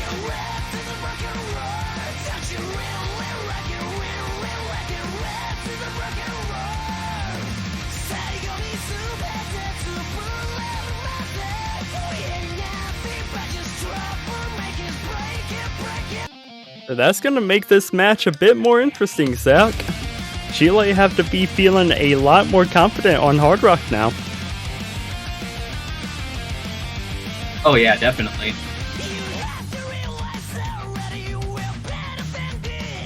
Now where are we going to see France go from here?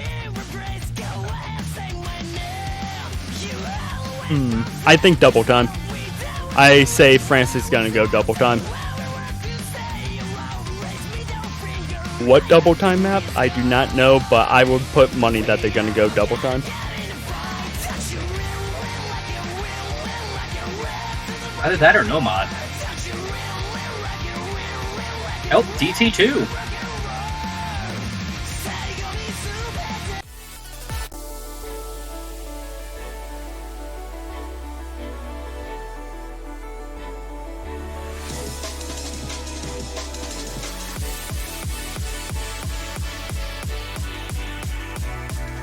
And Boros popped off earlier with double time 1, remaining still the only player this weekend to have full combo double time 1. Let's see if he can bring that energy into double time 2.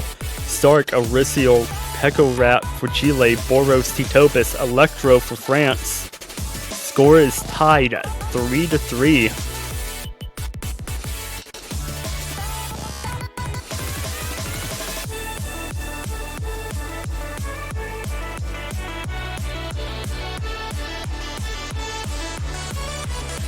Just waiting for all players to get that no fail modifier selected.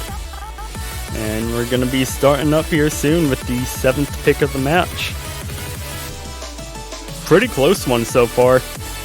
This actually is looking like it has potential to go to tiebreaker.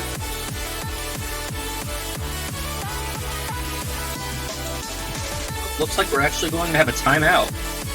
Unfortunately, it's France's pick, so Chile cannot have a timeout.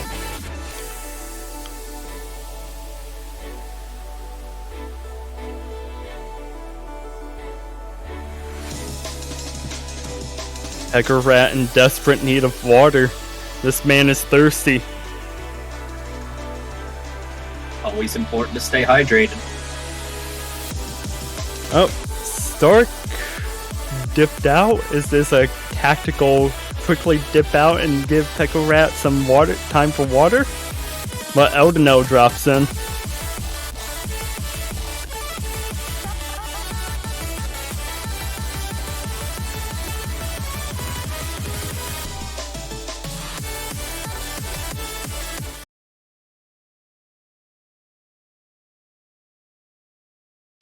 Peko Rat and Electro, the only two players choosing that hidden modifier.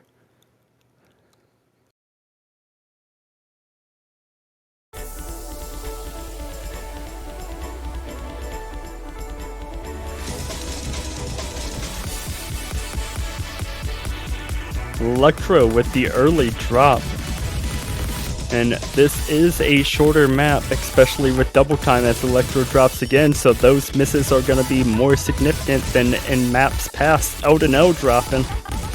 Titobis dropping. Aricio drops. Pekorat and Boros, the only one with the full combo left on the match. Electro getting up to 200 combo. Yeah, one combo on each side. It looks like France might have the very slight advantage. Electro is going to drop though, so if they did have an advantage, it swung over to the side of Chile as he drops again.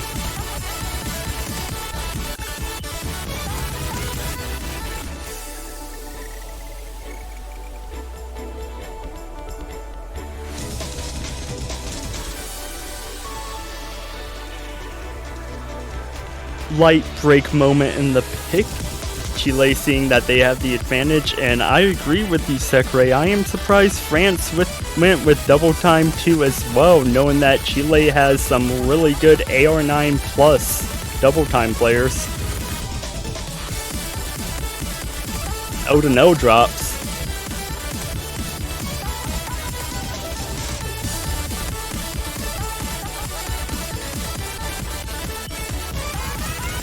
Getting a little close now.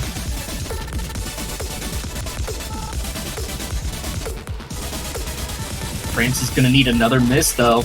Electro drops. It's traded with Odinel, but he drops again and it's not gonna be enough. Pekorat, I didn't see if that was an accuracy drop or a combo drop. Combo dropped right at the very end.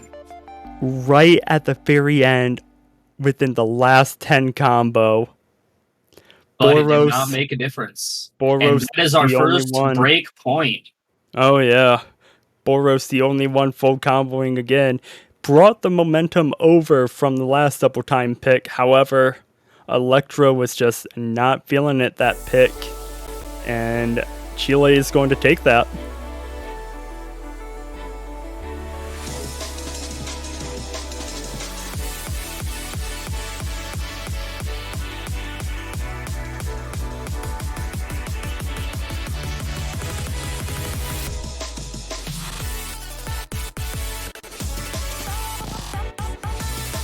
Quick, Pekorat, you have time. Go grab water.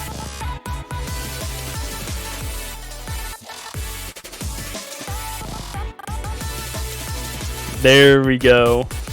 There's the timeout. I was expecting it to come in. So timeout Chile, it is their pick so they can actually use their timeout this time. Pekorat's gonna go get some water. Perhaps the rest of the players gonna go try and find a heater or something, warm up their hands, make sure that the cold doesn't affect them too much. But gotta say, Zach, quite the match we have so far. Yeah, this has actually been rather close so far.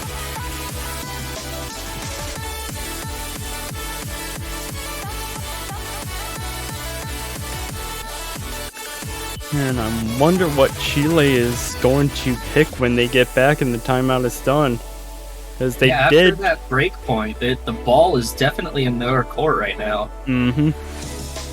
However, they can easily lose it if they decide to choose the wrong map.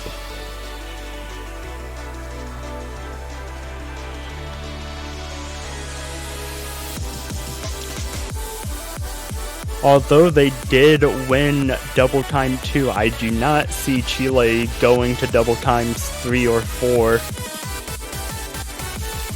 Hidden 1 is still on the board, Mixed Mod 2 is still on the board. We have our no mod converts 3 and 4 still on the board, and our Hard Rock specifics left. Wouldn't be surprised when Chile gets back that they choose either Hidden 1 or Mixed Mod 2. Yeah, but after that Hard Rock 3 performance, they could pick either 1 or 2 for Hard Rock. That's true, that is true. I would see them going more Hard Rock 2 than Hard Rock 1, in my personal opinion.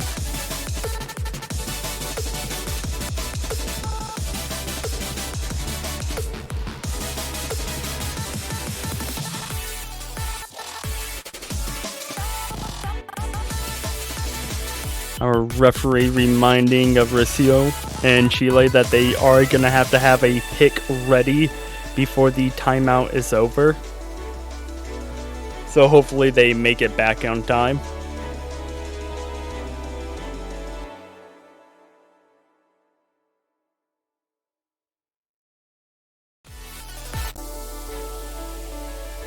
Ooh. Okay, I'll eat my words. They're going double time 3. Spicy. Okay, Chile, just another curveball of a pick. Okay. I mean, it is 8.9 without double time, so it's kind of expected.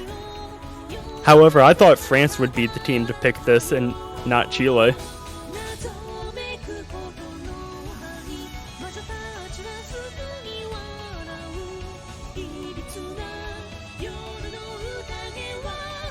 See some substitutions underway. Stark, Pecorat still for Chile. Electro, Boros still for France, waiting for that third player to come in.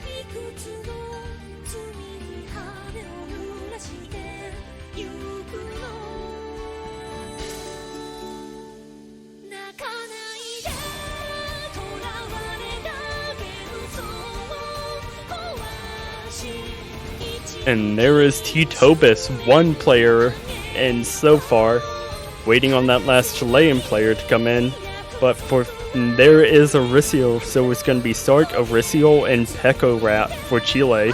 Boros, Electro, and T-Tobis for France. France wanting to get a breakpoint of their own here to keep it a tied match.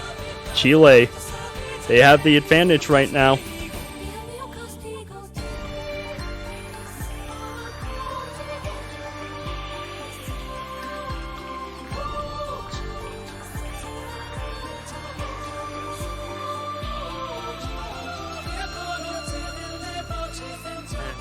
I would put money that Pecorat and Electro are using that hidden modifier to read this, while the rest stick with that default double time before we go underway. That seems to be the trend with them. Not surprising. Ooh, and Stark is going to throw it on as well. Same with Boros. Well, I wasn't too surprised with Boros. True. Seen Stark Boros go on was and off unexpected, that. though. Yeah. Oh, Electro as well. Stark drops early, though. So that is going to be slight advantage for France. However, this is a longer double time pick than what we have played so far. Cup, even with double time, coming in at about little under 3 minutes. So I guess you could say for double time standards, this is a marathon and not a sprint. And Electro Stark trading there as everyone else gets up to 200 combo, so still that early drop advantage in favor of France.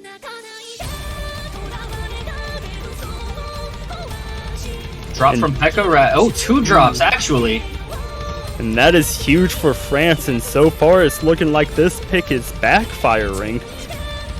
Stark drop and trading with Boros, Electro getting up to 200 combo, T-Tobis and Aricio, the only ones with a full combo left. Electro back up to 200 combo, and now everyone can see. And this is a mental plus for France.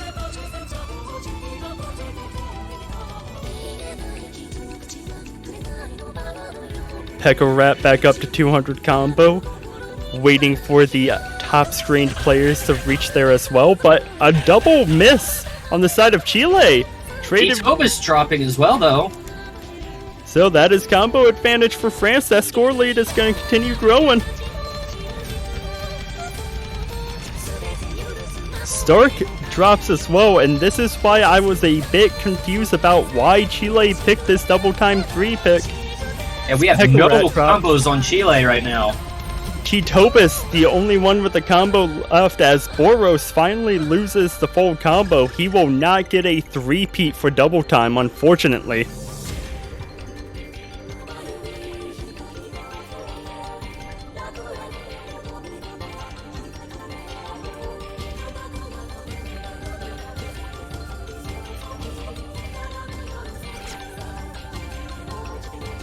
Oh no. Just had a 4-way drop there.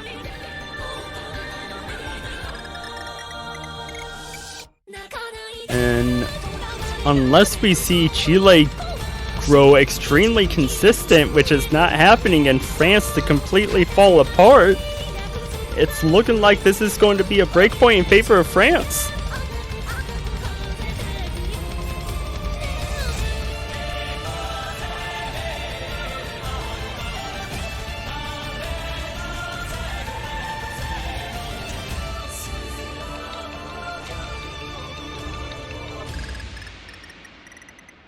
And just like that, France gets a breakpoint of their own, and we're back to a tied match.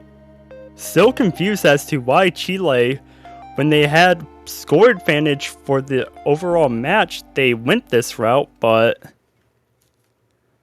it's all said and done now. It's France's pick. Yeah, we get our first breakpoint, and then the second one immediately after.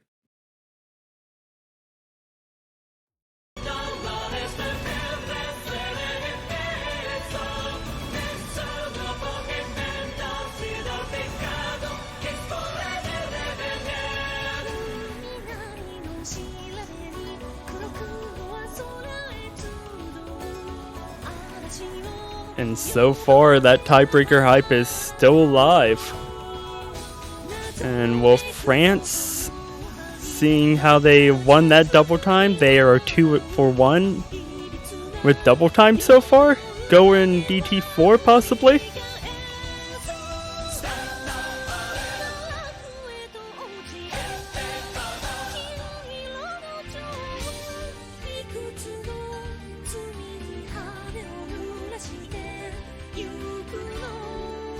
Ooh, and they will go Nomad 3, one of the converts.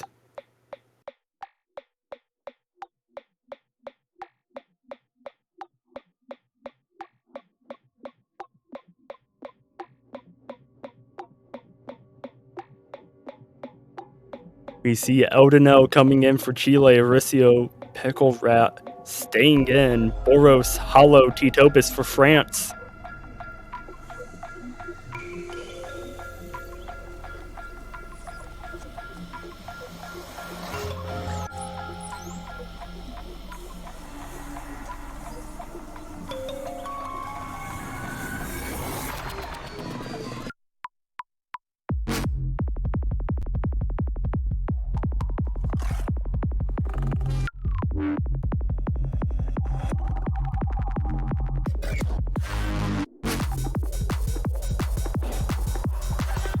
Just waiting for all players to get fully situated and have this 9th pick of the match start. Scores 4-4, and can't say I'm surprised with the scoreline though. Definitely knew it was going to be a close match coming in.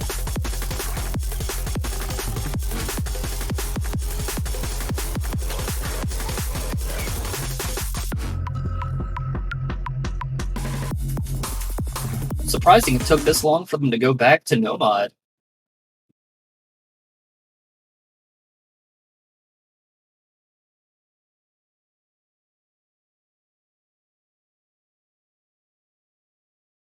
Oh yeah, and I would say that France has the ever slight advantage with this Nomad pick.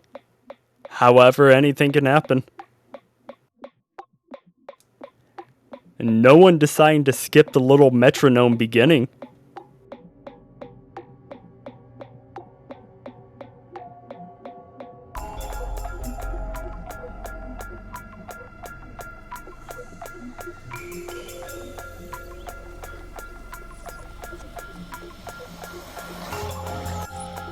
The No Life's doing a little bit of plate dancing there on those standstills.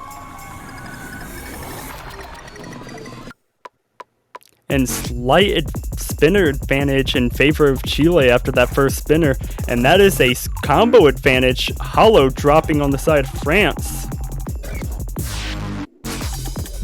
But Ricio traded it, I did not see that.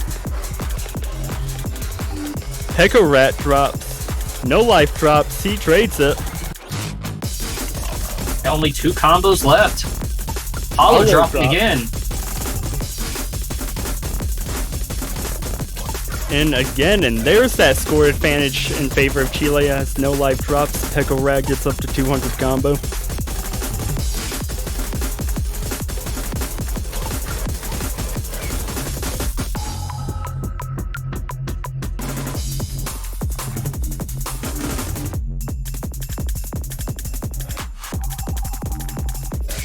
No life recovering up to 200 combo quite nicely. And so far, all players looking consistent aside from those early misses.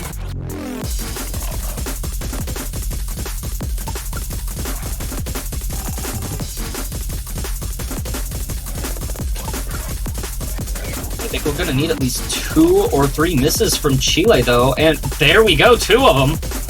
But traded with T-Tobas. So therefore it's only one. Pecker Rat, the only one on the side of Chile holding on through that entire section, keeping his team in it.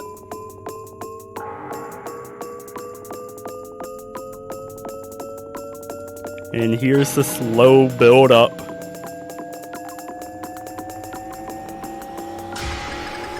No players getting caught in that slow section. Here we go, back into the action. All players back up to 200 combo plus. Chile still holding on to that lead. However, things could turn very quickly, but Hollow drops. Hollow drops again.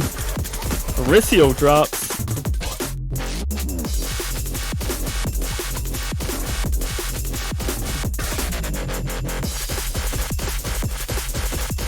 Mauricio drops again. No life drops. Pickle Rat drops. T-Tobas drops. Eldino, not the only one anymore above 200 combos. Hollow gets there. Mauricio and Pickle Rat are dropping towards the end. And that score is slowly inching towards France. Eldino drops! Is France gonna steal it at the end? They have the lead now. France just stole this point at the end with that drop from Eldino.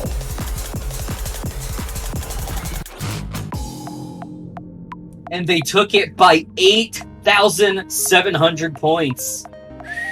Eldino only dropping 2 times in that pick, and one of them was at the end, which is really unfortunate. The worst time for that to come. What could have been another break point turned into a point in favor for France, and is now Chile's pick.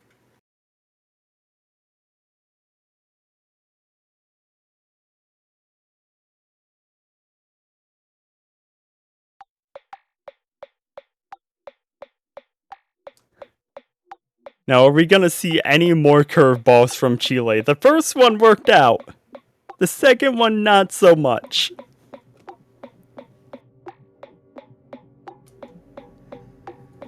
And with the scoreline how it is, I mean, I wouldn't go a risky pick anymore if I was Chile. I would go with what we feel is the strongest to choose.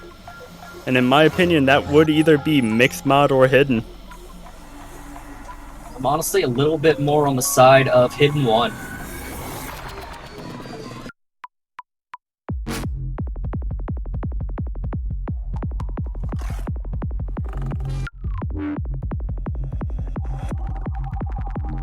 Taking a little bit of time to compose themselves and think of what they want to pick next. I do not blame them. Oh, that has to be heartbreaking though, at the end, seeing it was only by 8k and knowing that you had that drop. Yeah, every pick now is extremely important. Our referee wanting the pick. Ooh, they're gonna choose Hard Rock 1. Yet another curveball. And we are going to get the Nana Hero map after all this match.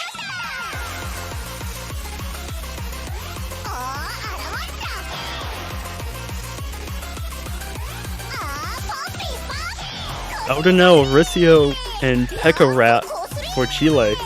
Boros, Natsuko, T-Tobas for France.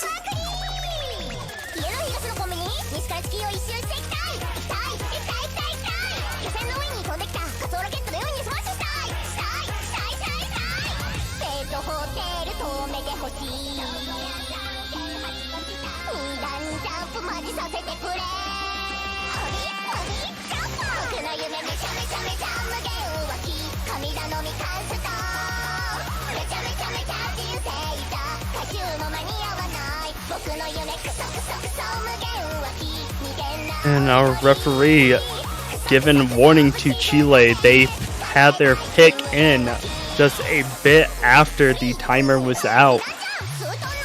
They have to get that pick in before the timer runs out.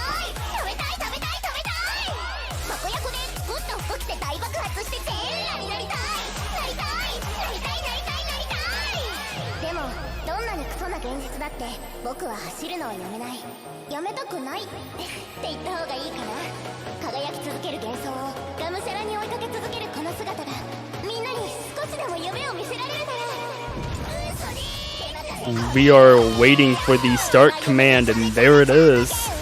Eldino, Pekorat, Oricio, wanting to stay in this.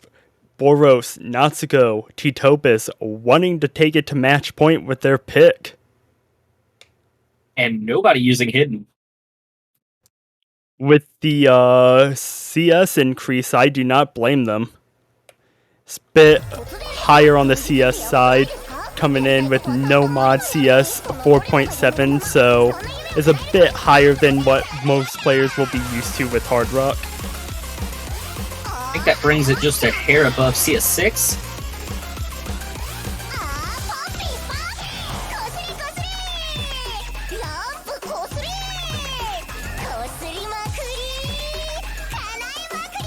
Score flips back and forth for spinner, advantage Chile.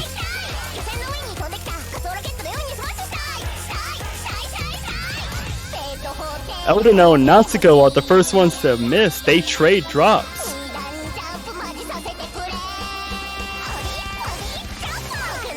Yeah, that advantage is not going to change just yet.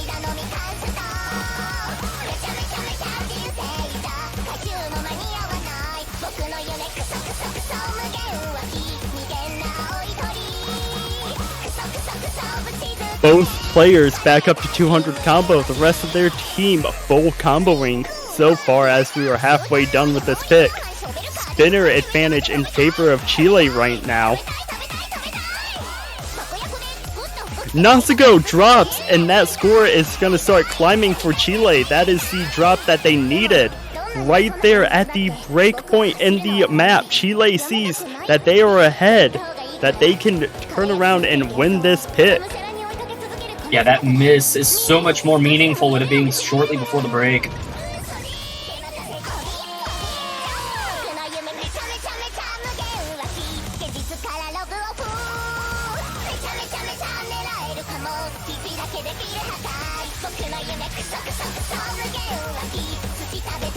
Natsuko back up to 200 combo. Oricio drops! Is there enough map left for France to come back? Getting really close. Natsuko drops! Oricio trades it, but it was Chile's going to keep there. it. It was getting close there at the end. Little more than 6,000 points. Another close one. Even closer than the last pick. And it's still tied up 5-5. France's pick. Tiebreaker hype is real right now.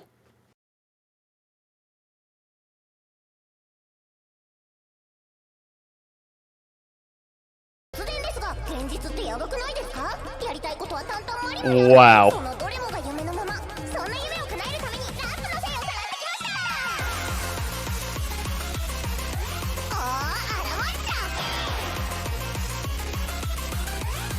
Amazing performance by Titopus and Pekorat there. But just wow. 2 picks back to back decided by less than 10,000 points. I mean, hey, we wanted a good match and they delivered.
the last double time map of this match.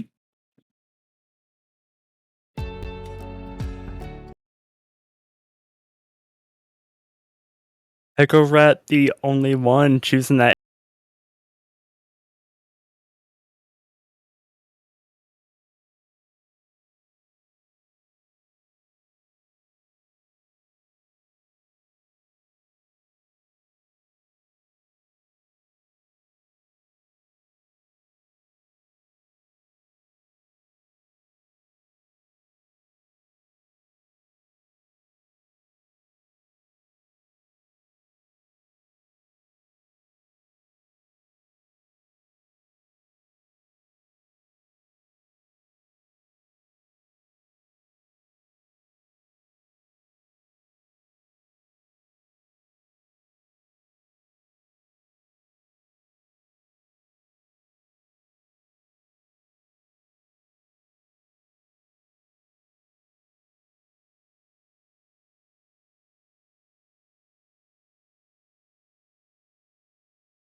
And there Rat we and go, no another life break drop. point.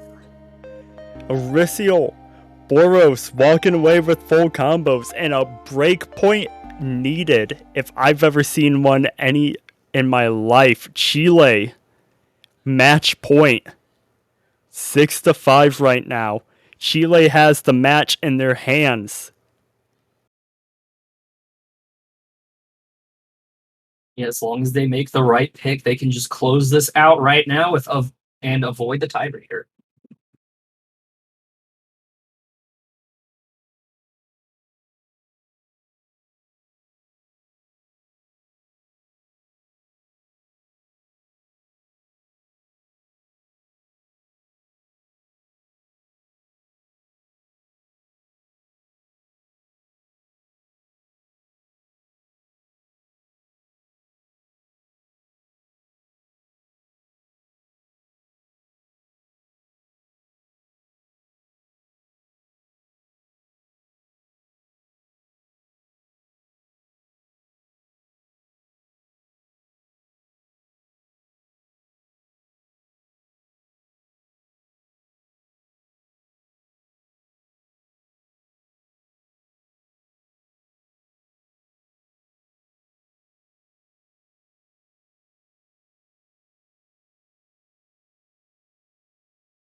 Maybe?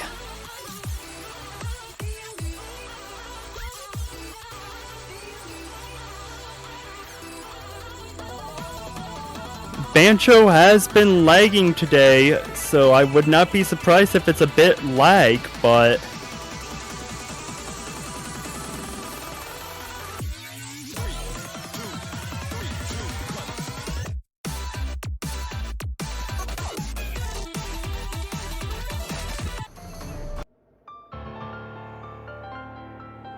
there we go. There's hidden one.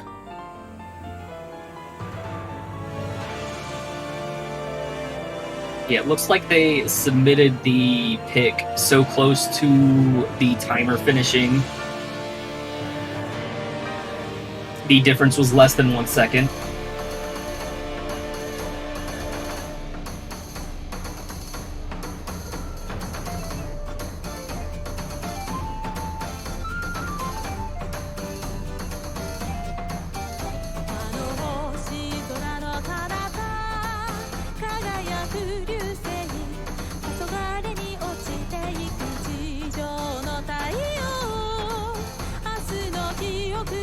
And our referee saying that they brought their pick into the chat at the same time the timer was up.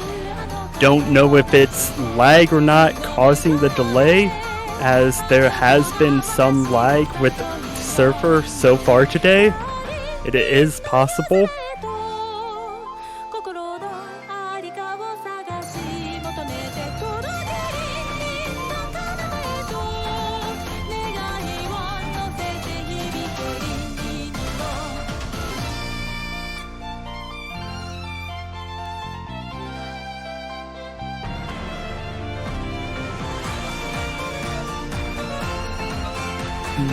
Let's give us a few minutes chat. We are currently figuring stuff out due to the time of the pick coming in.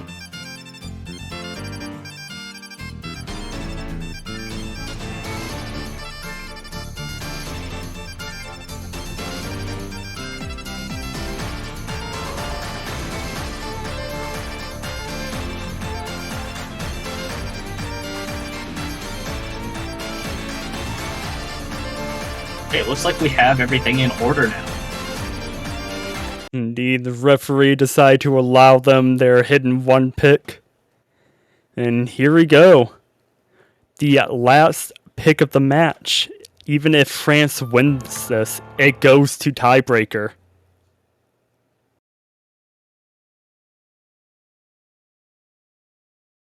Leku, Pekorat, Eldenel wanting to close this out. Boros, Electro, Titobus wanting to force this into tiebreaker. Tiebreaker hypes in chat. France needs all the support they can get. Chile needs all the support they can get.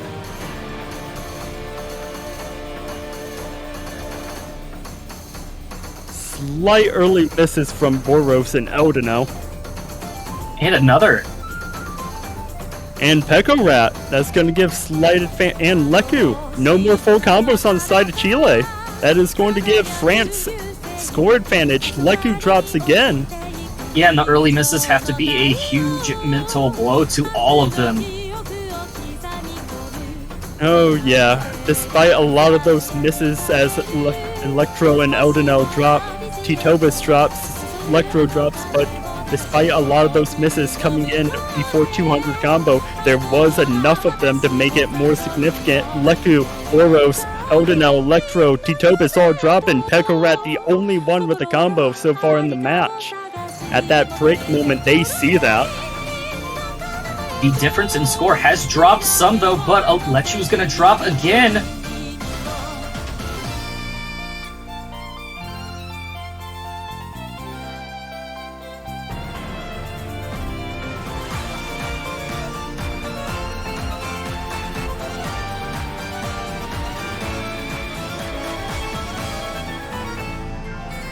Eldeno drops, and that score is going to continue boding for France. Electro drops. Slight combo advantage for Chile, but Eldeno drops. Electro, Eldonel, Pecklerat all dropping. Electro the only one with the combo on the side of Chile. Boros, Titobis holding strong. And chat, this might go to tiebreaker. We just have the ending section left, which is the most intense. Significant lead for France right now, honestly. Oh yeah. I don't want to call it early, but knowing how tougher this ending section gets, France might run away with this. Everybody but Pekka just dropped right there. And Chile has to get consistent here. Electro drops, that is not what you want to see. Electro, Eldonel, Electro dropping. And chat, this is going to tiebreaker. Pekka, Boros drops, Titobis the only one holding on. Woo!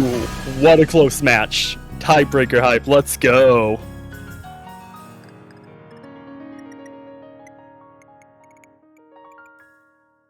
I honestly expected that to be a lot closer than it was.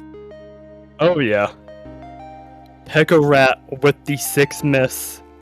Titobis with the 5 miss. Both doing as much as they can for their respective teams. However, France pulls away.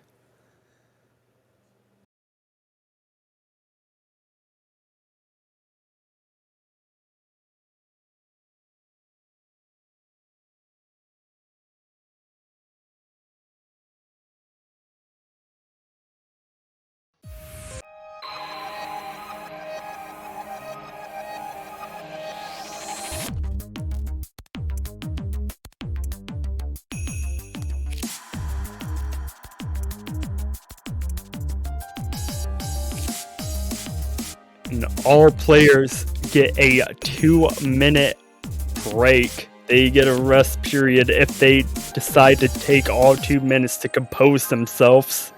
Mauricio, Pekka, Eldonel so far on the side of Chile. Titobis, Electro, Natsuko on the side of France. I know, Zach, I know I said I wouldn't be surprised if this match goes the distance, but I didn't expect it to go the distance like this. Yeah, neither did I, honestly. 2 really close points being decided by less than 10k, a few curveball picks, and a few breakpoints. And unfortunately, one of these 2 teams is going to be walking away a winner and moving on, while the others are going to be, unfortunately, going home.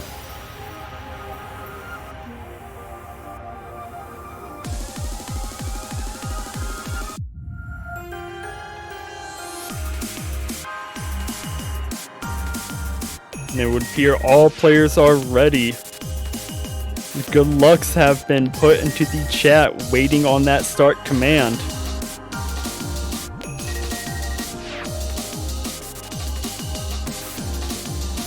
And I guess Natsuko predicting that he is going to get a 99.57 AC.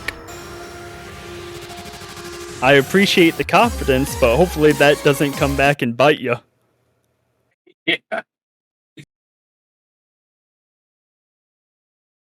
No one choosing Hidden to go along with their tiebreaker, all just sticking with Nomad. Yep. Can't say I blame anybody, though. Oh yeah. I don't really know anyone besides Lexi who would choose Hidden on a tiebreaker.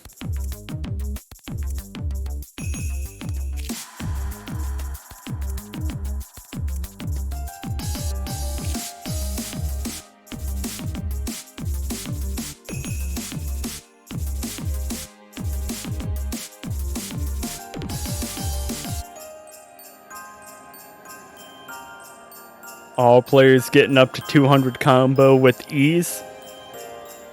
Slow navigating this slow section.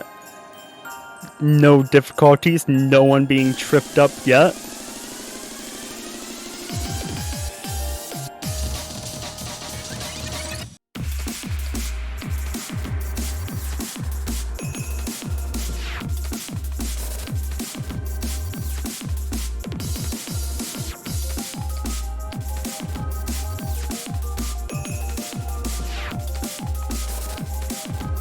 500 combo knocked out of the way. Slight accuracy advantage in favor of Chile.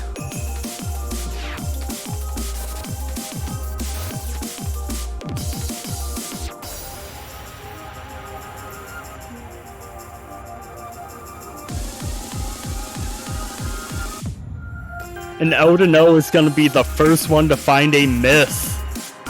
So the score is going to start building up for that French team.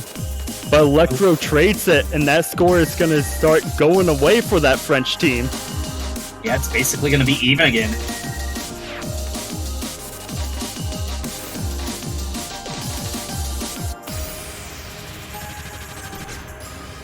Aricio drops though. Yeah, and flying that's back towards France. Indeed. Odino drops. So that is going to be more of an advantage for France. However, there is still a lot of map left to play.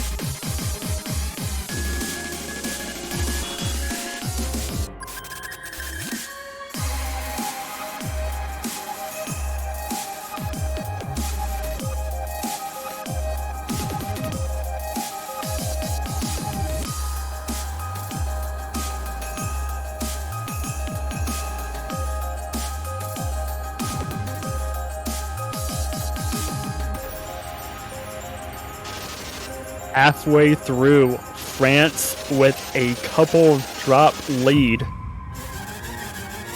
Odino drops, and that lead is going to continue building now. Electro drops. Another drop from Mauricio. It isn't. Nautico trades dropped. it. Electro dropped again. T-Topus. T-Topus drops! Chile's still in this.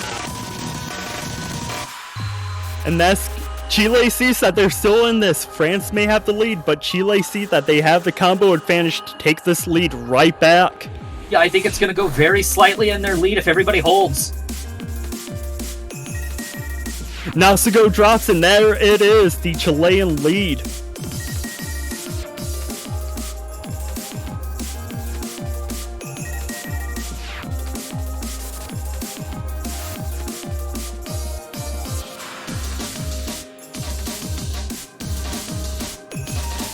All players recovering up to 200 combo. Chile has the lead. All hitting that staircase section.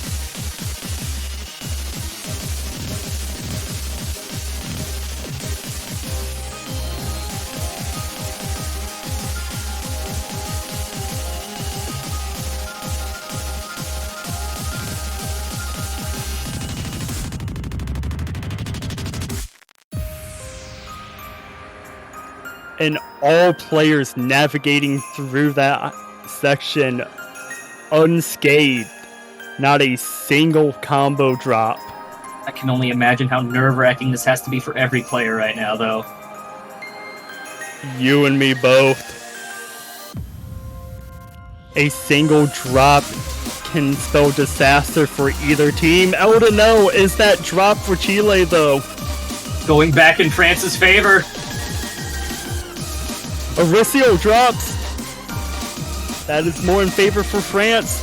The map is ending. Chile needs to hope that France finds 2 drops to get this back into their favor, but the French team is holding on. Peko Rat is doing all he can for his team.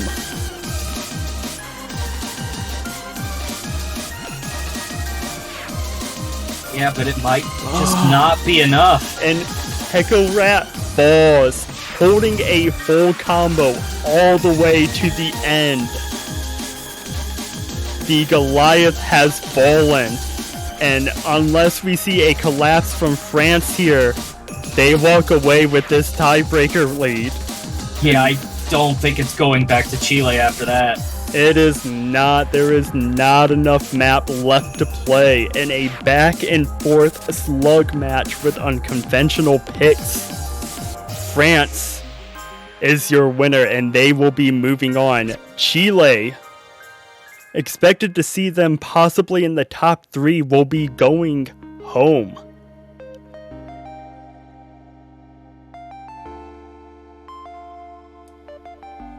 Quite simply, that was an incredible matchup. Peko Rat holding combo for that long. T-Topus finding that one drop. Wow.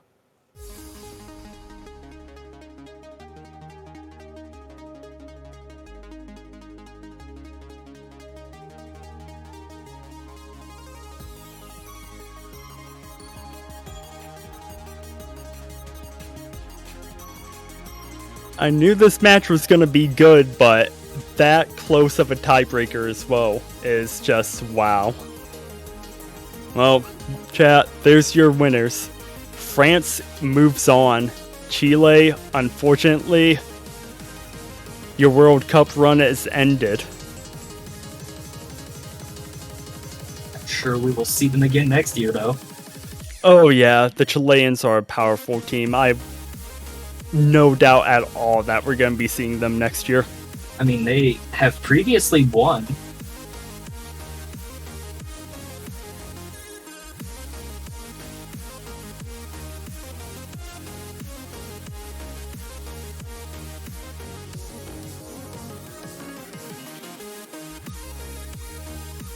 And as we take a look at the upcoming matches and previous matches, we have Canada versus Australia coming up within the next hour. Matches have been played already. France beat Germany. Mexico unfortunately lost to Italy. Italy moved on. Chile beat Russia. And then Chile falls to the European powerhouse that is France.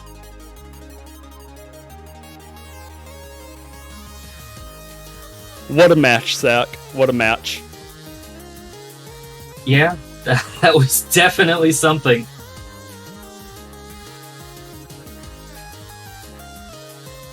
How do you think this Canada and Australian match is going to turn out, knowing that what we know about the Canadian team? Looks like Australia is going to have quite the battle ahead of them. Yeah, they're definitely going to need to bring the performance of a lifetime if they want to beat this Canadian squad. It is a match that I will not be surprised if it ends up being a 7-1 to 7-0. Yeah, Canada is definitely way stronger than they have ever been in any other Catch World Cup. Mm-hmm.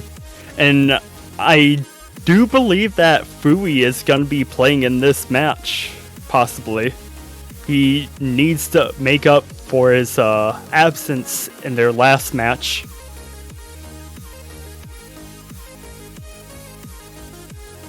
But that's in 1 hour from now. You got a small break.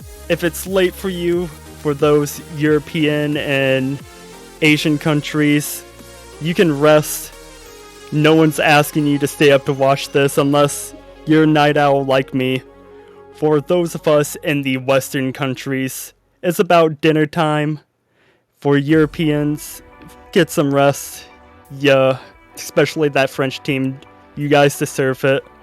And in the meantime, you can also stop at the Oz store and buy some banners for only $2.50 USD. You can put them on your profile, show off your support for your team, and if your team ends up making it all the way and winning, you can also flex that you were right about what team was going to win. All proceeds go support the game, support the pool, and support future tournaments. Stop by the Oz store.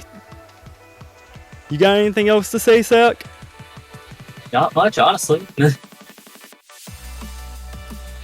An amazing performance by both teams. Again, Oh, yeah. commiserations to Chile. We'll see you next year. In France, good job. You won the tiebreaker. You get to move on. Good luck Well, next weekend. Oh, yeah. Well, with that being said, we will see you in 1 hour from now. Take care.